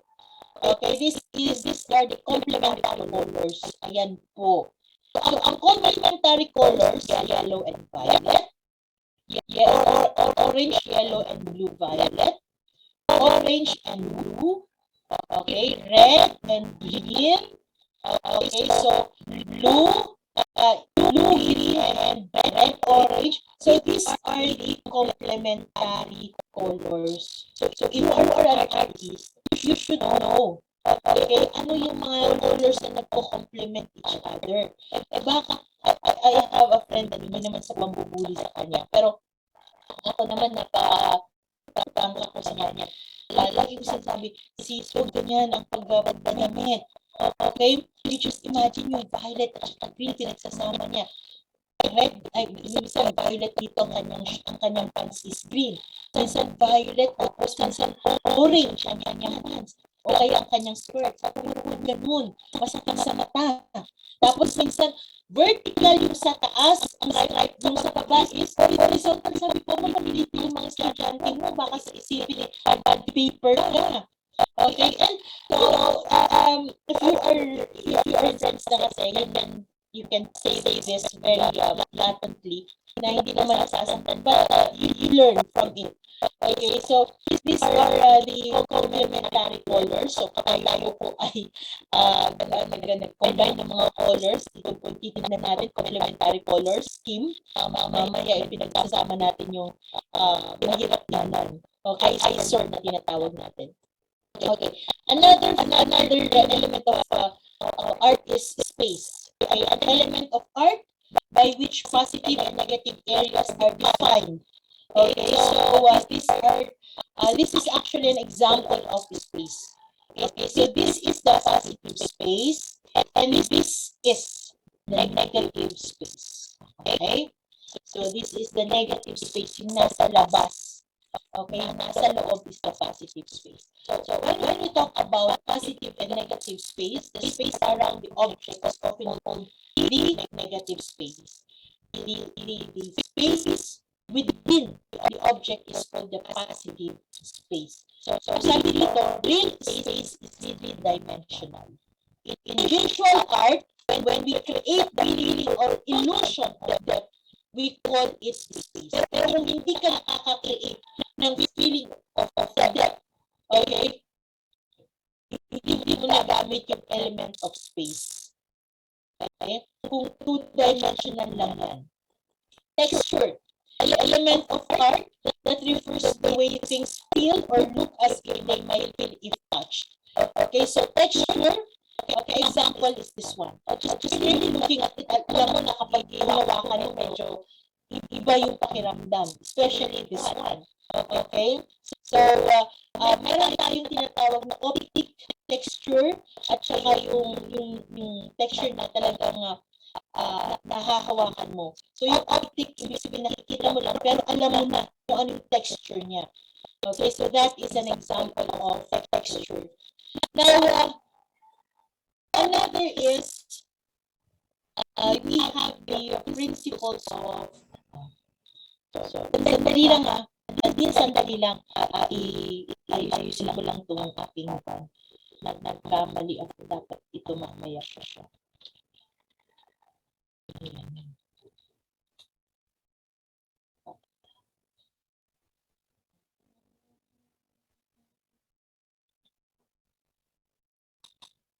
Sandali lang i-record ko lang ito. Ayusin ko lang.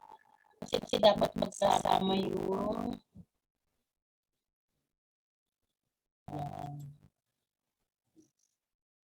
okay. So, after the element of art, okay, so we have now the principle of art. Okay, so we have the principle of art. So first is the balance. Okay, so balance it could be symmetrical, asymmetric to the visual weight of the element of the composition. Okay, so dito, when we talk about symmetrical, okay, ito yung parang magulang natin na pagbumili ng base, dapat dalawa. Kasi magkabila ang side, dapat malagyan. Okay, so that is what we call an example of symmetrical. Okay, example nito is this one. Okay, the Taj Mahal. This is an example of symmetrical. Okay, pag sinabi natin asymmetrical, okay, there is an imbalance. Okay? For example, a large circle on the other side and then a small square in the other side. So example po nito is this one. Okay? This is asymmetrical. Okay? Now, pag sinabi natin radial, elements are equally spaced around a central point. So this is an example of asymmetrical radial symmetrical. Okay, so this is an example of radial symmetrical. Tama. Okay, so this is one principle of art. Okay, balance. Another principle of art is contrast. Okay, well, in art we always want to have yung monotonous. Okay? Parang process lang yan. You just imagine class, nakikinig ka sa isang singer, from the start up to the end, same yung tono. Class na yan ay nagbabasa na. Ang pasyon na ngayon, diba? Iba't ibang tono na nga eh. Na si Jesus ay nabakla.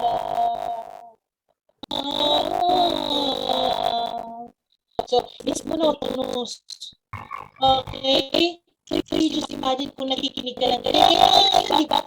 May iba ng tono. Yung pagpapasyon, may narinig ako na tono ng Tutoy Bibo eh.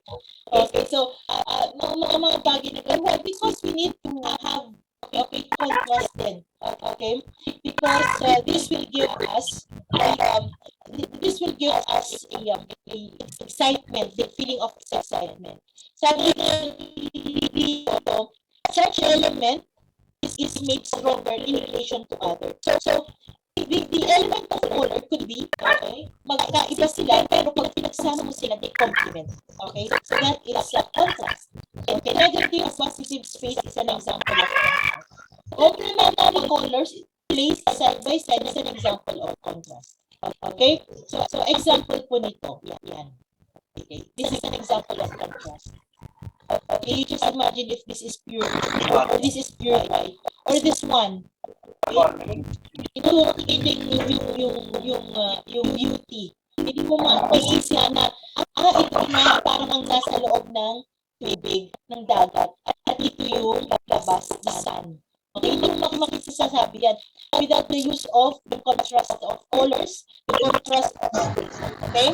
So another principle of art is dominance or emphasis.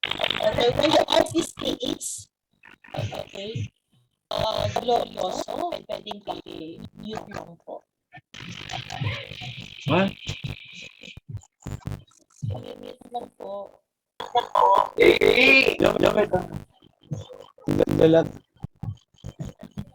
Okay, so dominance or emphasis.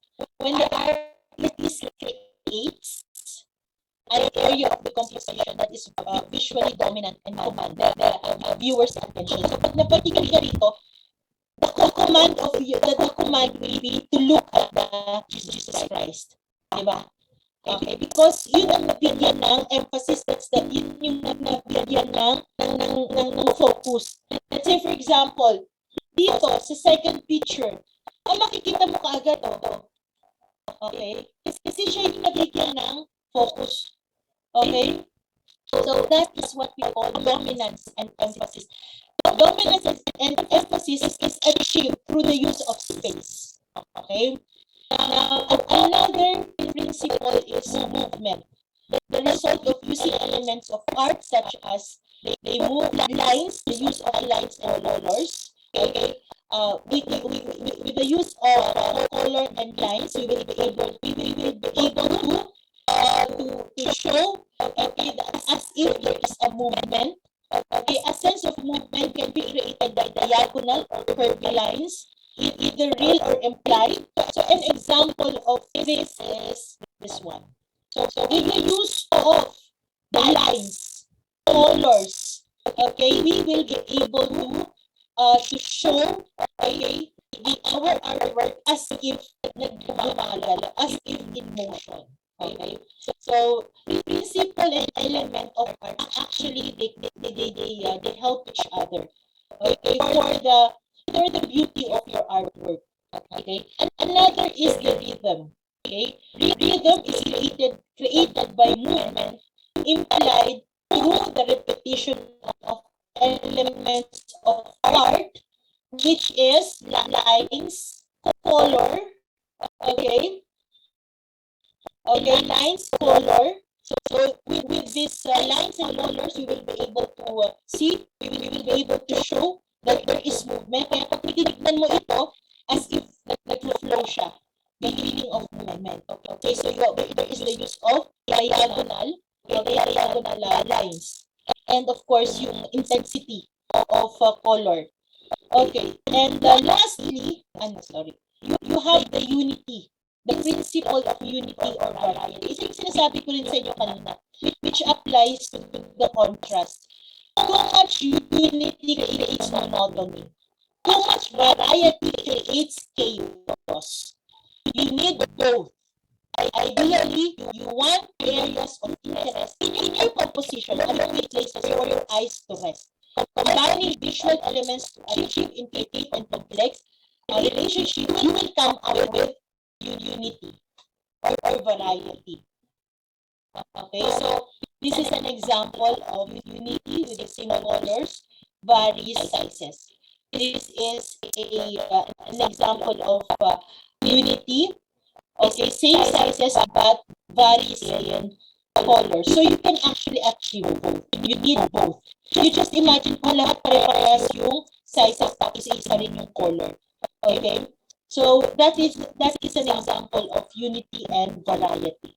Okay, and this is also number seven principle of art is harmony. Okay, this creates connection by stressing the similarities of separate but related parts. Harmony is not the same with unity.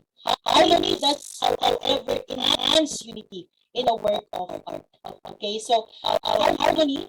Okay, so they complement. Okay, so hindi parehas sa unity, but they actually complement it.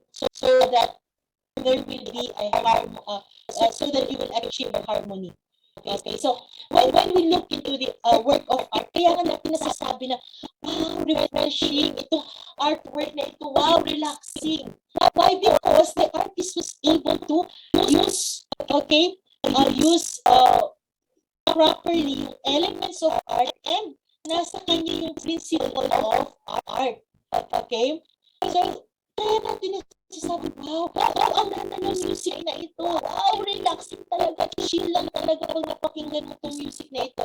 It's because the artist was able to use the elements and the principles of art. Okay? So, successfully. Okay? So, those are the elements and the principles of art. Okay? So, ito yung malalala, konti na lang po ito. Okay, so we have the art analysis. So after doing all of those, so let's have the art analysis.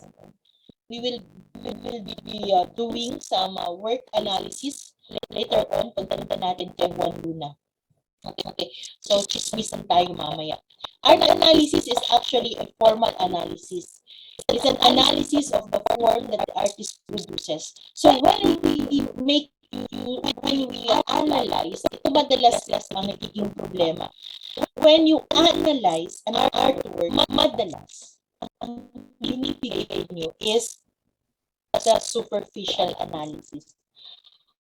When we analyze an artwork to make it formal, we have to make use of the elements and the principles of art.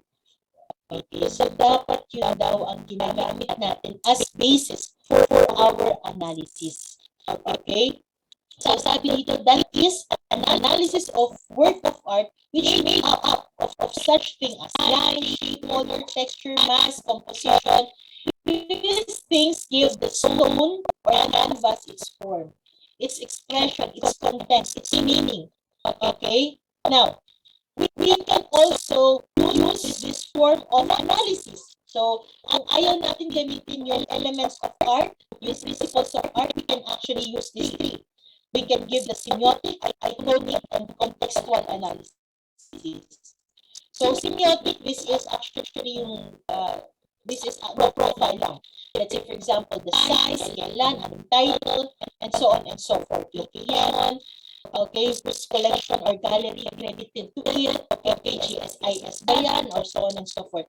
Iconic, okay, subject, I can talk about the subject, type, okay, ano yung type, ano yung source ng subject, how the artist described the subject, so we can from the semiotic we can actually start with the iconic analysis, and then after that you can also you have to do the contextual analysis. So after the semiotic, iconic, contextual analysis, meaning of artwork, symbols that is used in the painting or in the sculpture, ideas that is being conveyed by the artist, concept, reference, and allusions, historical figures, historical background of the work analysis, events. Okay, so when you analyze the artwork, pwede mong tignan yung historical, the economic, the social climate during the time. Okay, literary, philosophical ideas and values which are part of the meaning of the artwork. So dito, dalawang paraan yung pag-analyze natin. We can use the elements, principles of art. Dito naman, pwede natin gamitin yung semiotic, iconic, and contextual. Okay? So, we also have another way of making our artwork beautiful is using the rule of third. Dito naman, last was more of the photography. Last 2017 ko ba na natin encounter itong rule of third na ito? And let's exam. Kasi ang ginagawa ko class, may mga exams kasi na nanggagaling sa LET, diba? At mabibili mo naman yan kahit saan, kahit sa labas ng PRC. Pero ang ginagawa ko, pinagtsatsagaan ko, hinahanap ko every year, ano yung mga madalas na lumalabas na tanong. So, yun yung pinipick up ko. Okay, so yun yung pinipick up ko. At yun yung binibigay ko sa mga estudyante rin. Kasi, more or less, kung they are using their test bank, baka lumabas, at least alam natin, diba? So, you also have the rule of third. So, ito, madalas din nakukuha natin sa mga picture sa cellphone. Okay, sa pag nag-picture ka sa cellphone mo, di ba makikita mo may tatlong linya, vertical and horizontal. That is actually the rule of third. Okay, how you will use the rule of third, ito po yun.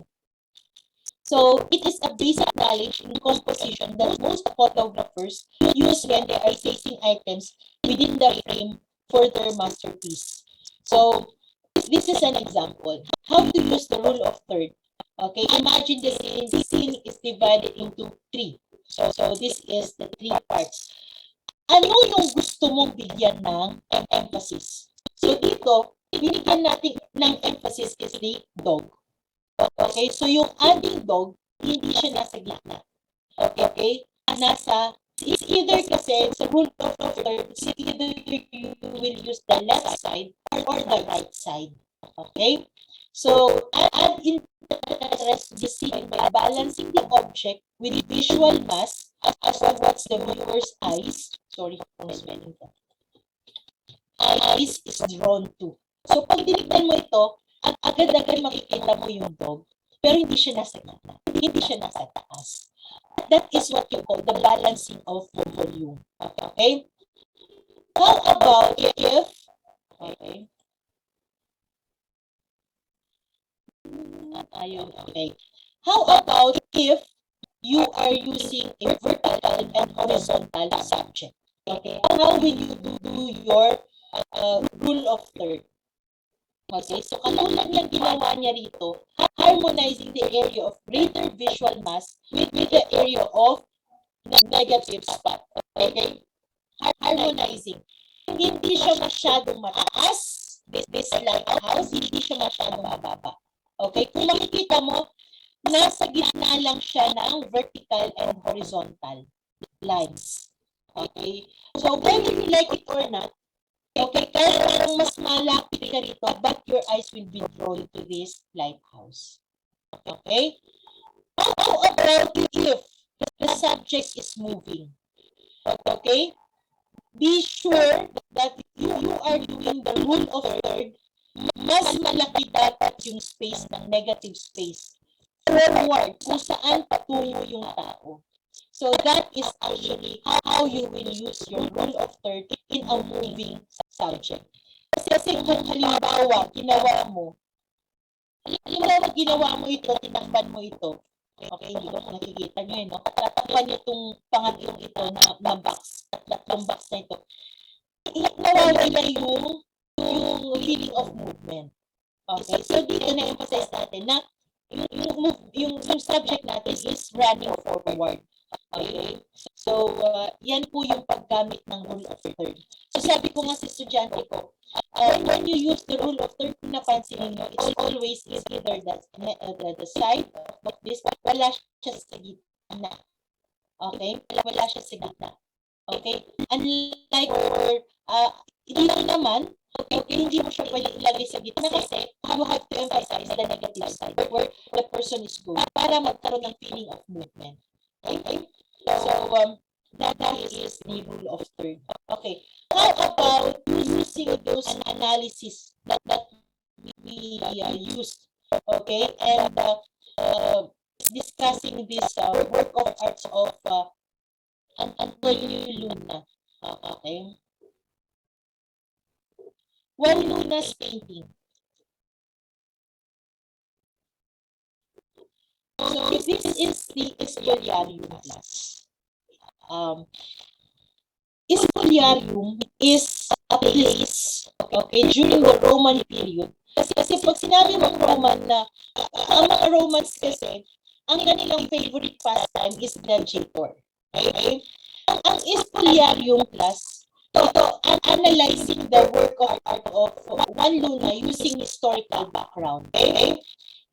So, ang Spoliarium class is actually a place, a dungeon.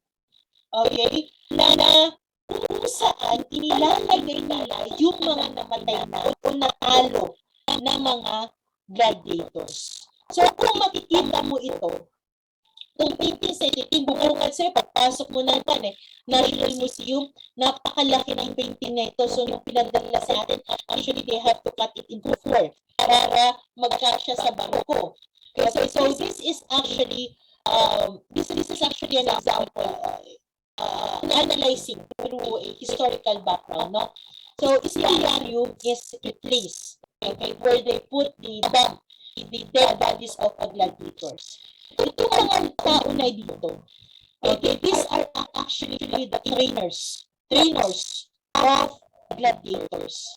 So, bakit anong ginagawa nila dyan? Actually, naghihintay sila. Hinihintay nila na mailagay nila dito banda yung mga patay na. Kukunin nila yung mga personal belongings sa mga gladiators na ito. Tapos ipapasa nila doon sa kanilang susunod na ititrain. Bakit nga naman ako gagastos? Diba? Economics. Diba? So, ma'am, sino naman itong mga ito? Ito yung mga kamag-anak ng mga gladiators. Naghahanap ng kanilang kamag-anak. Ito yung mga spectators. Ito yung mga UBC. Ito yung mga marites. Okay? So this is how Spoliarium looked before. But if we will relate it to our own experiences, we can say that this is the Philippines. Gladiators is a representation of the Philippines.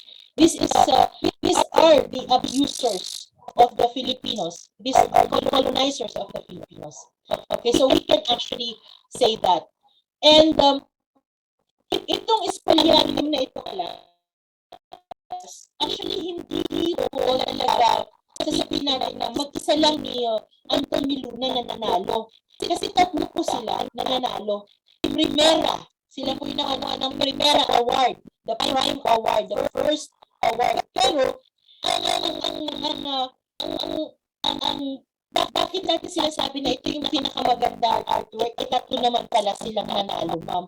Kasi, si Juan Luna ang pinakamataas doon sa dalawa. Okay? Secundaria, primera lang si Hidalgo. Okay? Pero si Juan Luna, tatlo sila, pero siya may pinakamataas na puntos, kumbaga, from the judges. Kaya siya yung first, and then tatlo sila. Kaya sinasabi na, hindi naman siya lang yung first prize eh. Yes, pero siya pinakamataas sa first prize. Okay? So, another work of art of Antonio Luna is yung La Battaglia de Lepanto. This is actually the Spanish court, okay, because we have to understand that Juan Luna is actually chummy with the monarch. He is close with the monarch, with the kings, with the queens. Kaya nga siya napawalang sala sa kanyang kaso. Isa yan sa mga tinitignan lang dahilan because he is close with the monarch, and when you call Spanish court, kasama na po yung monarch. Okay, the kings and the queens. So he was commissioned to do this, okay, this painting. This painting depicts the victory of the Spaniards against the Persians. These are the Persians. Okay? And if I'm not mistaken, ang kanyang model, isa sa mga model niya rito is actually Jose Rizal. Okay, nung kanyang ginagawa. Okay? So, this is if you will look, the subject of this painting is more of historical. Okay? So, another artwork of Rizal is the Blood Compact, El Pacto de Sangre, okay, the Blood Compact 1885, which depicted the Blood Compact ceremony between the native chieftain of Dato Sicaduna and the Spanish conquistador, the first Governor General in the Philippines, Miguel Lopez Lopez de Legazpi. Okay, so dito, he already employed the technique of chiaroscuro. Okay? He already employed the technique of chiaroscuro. And ang tanong, bakit to? Bakit Filipino siya pero nakatalikod sa atin si Sikatuna? You know why? His explanation, it's because pag ito ay nasa dingding natin, at tinignan natin yung painting, according to him, okay, si Sikatuna ay nakatalikod. Lalapit siya sa atin, sa viewer, sa mga Filipino viewer. Malapit siya sa atin. So, ibig sabihin, kaya siya nakatalikod. Okay, nandito sa part na ito. Kasi pag tumingin tayo ng ganun, malapit tayo kay Sikatuna. Tayo na tumitingin represents si Sikatuna. Okay, so that's actually the analysis kung bakit ganun yung sitwasyon. Ba't nakatalikod? Bakit hindi nakaharap? Dapat nakaharap tayo. Okay, kasi para bang tayo si Sikatuna, tayo nakikidlang compact. Okay? And of course, if you ask about bakit ba ginagawa yung sandubuan na yan, it's a traditional, it's an old practice of the Filipinos. We have to understand that relationship is important to our ancestors. And for them to build a peaceful relationship, they have to undergo blood compact, sandubuan. Ano yung magpipigan ka ng dugo sa'yo tapos iinumin ninyo? Ano yun? Dracula? Hindi ganun yun. Okay, so you have the arak. Okay, the term arak or uruka, that was the term of our ancestors before according to the writings of Pigafetta. And now we have an alak. Okay, arak or uruka, nakalagay sa chalice, is just a drop. Okay, my blood, your blood, and then ihahalo konti, tapos inom ako, inom ka, ibig sabihin, hindi na tayo pwede mag-away, tayo ay magkapatid na, we are brothers now. You have my blood, I have your blood. So we have to deal situations, issues, okay, as a brother. Okay, so hindi tayo pwede mag-away. So, because that is very important, okay, to our ancestors, good relationship with our neighbors, with other people. Okay, yan tayo nakipag-blood compact.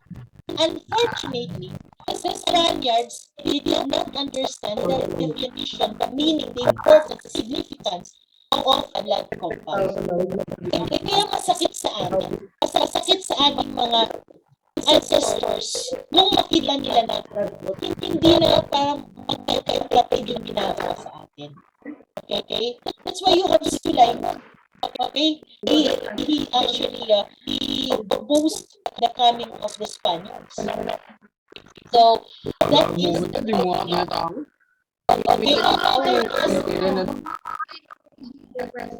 Rodmar, pakipatikan lang po yung po. Rodmar, pakipit lang po. Ari ka dyan. Pagalitan ka pa dyan. Sabi ni Ma'am.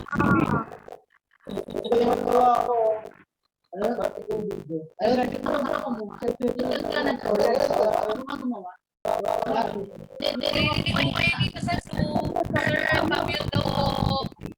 Pamute po, Rodmar. Narinig ko kayo dito. Pamute po. Yan. Thank you. Okay. So, this is another, the Parisian life. Okay. Pero bago ko i-discuss yung Parisian life, i-discuss ko muna ito. I-discuss ko muna itong si Minovia. Okay? I-discuss ko muna si Minovia. Si Minovia. Yan. Si Minovia, it was Juan Luna painted this and finished it in 1895. Okay?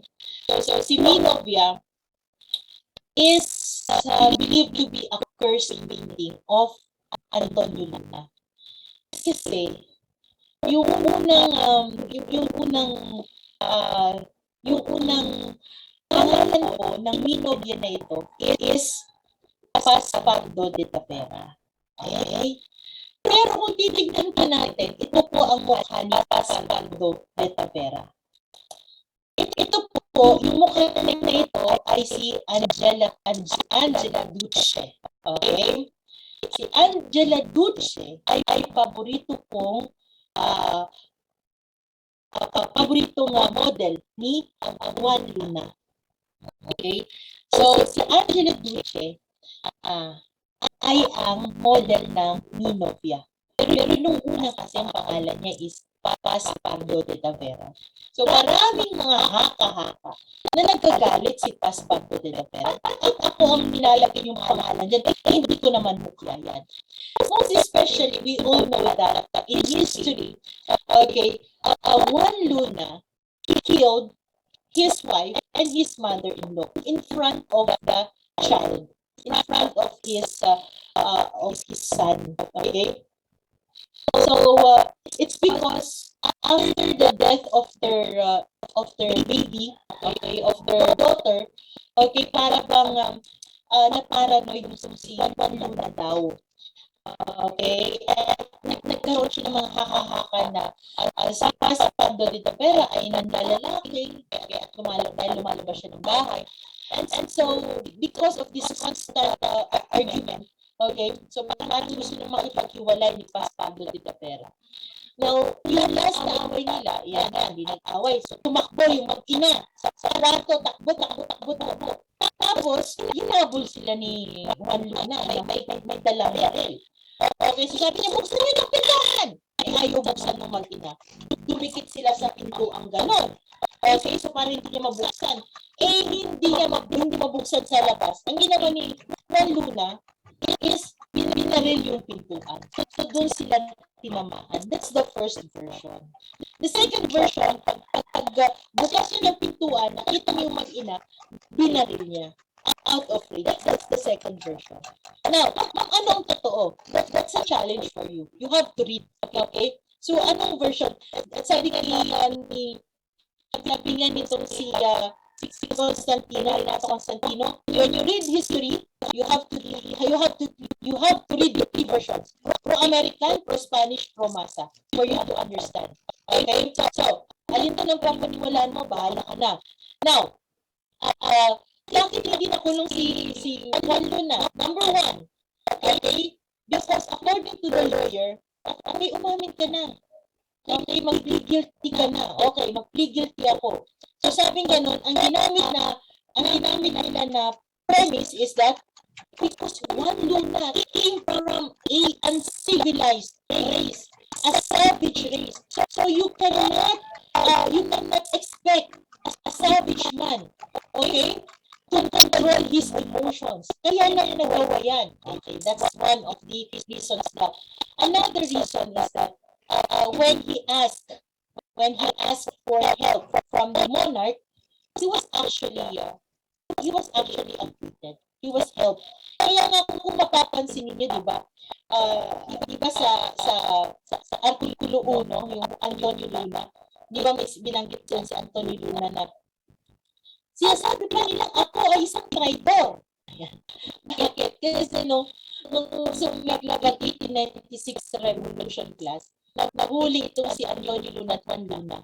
And dahil kachabi-chabi nga ni Antonio Luna itong si napawalang sala siya, ang naikulong lang, at ang nakulong ay si Antonio Luna. Tapos he was taken to Mexico at sumunod si Antonio Luna, ay si Juan Luna, sumunod sa Spain para ipakiusap ang paglay ng kanyang kapatid. And then later on, acquitted si Antonio Luna.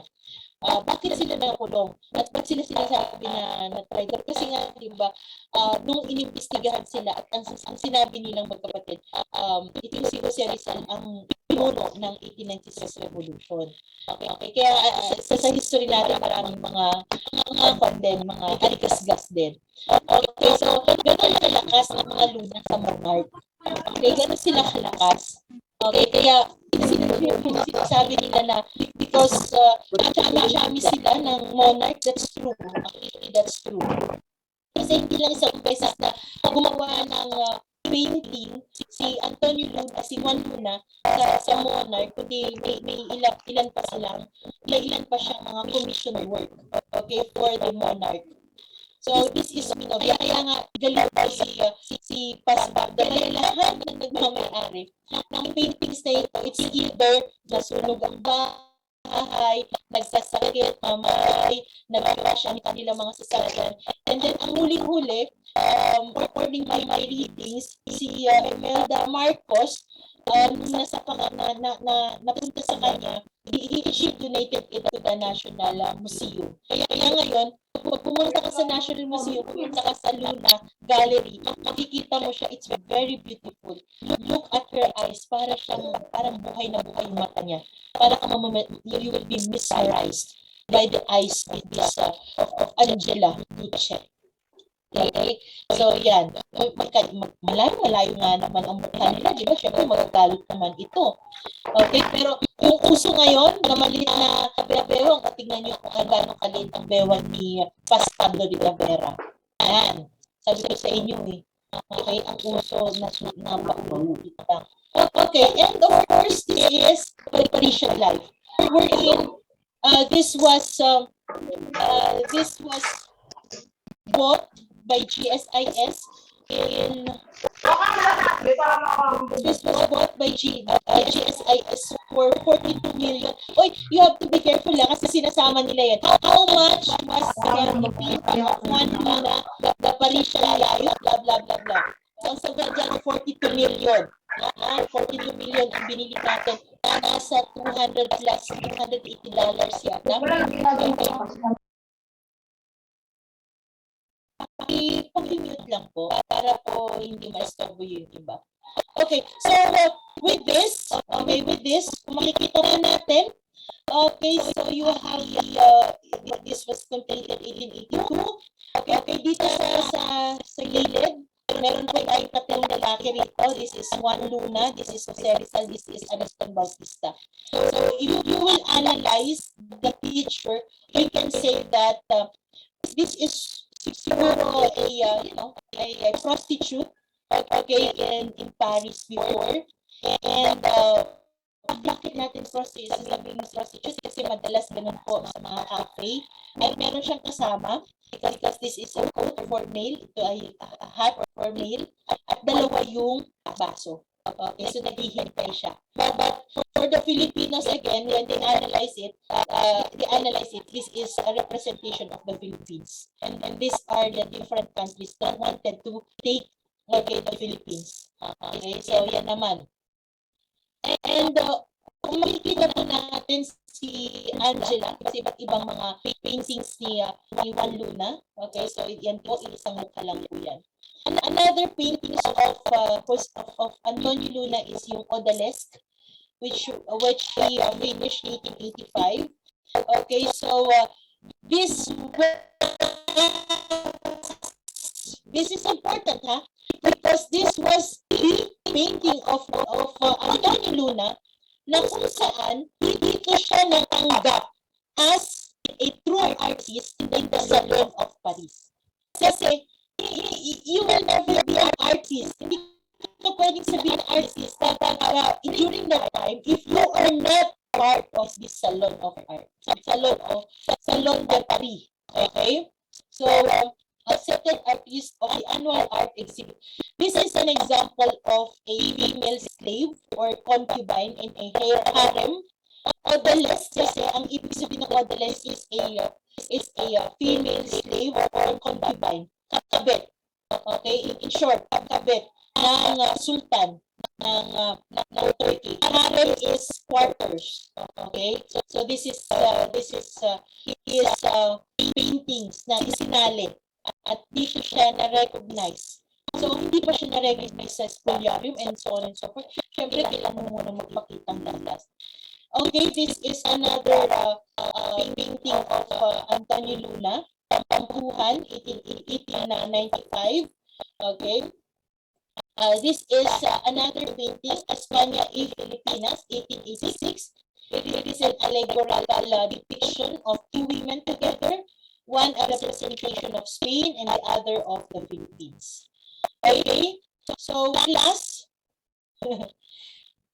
this is the end of our discussion for our talk. Okay, so I just want to leave you with this. A picture is worth 1,000 words. A complex idea can be conveyed with just a single still image or a painting or a music or a sculpture, namely making it possible to absorb large amount of data quickly.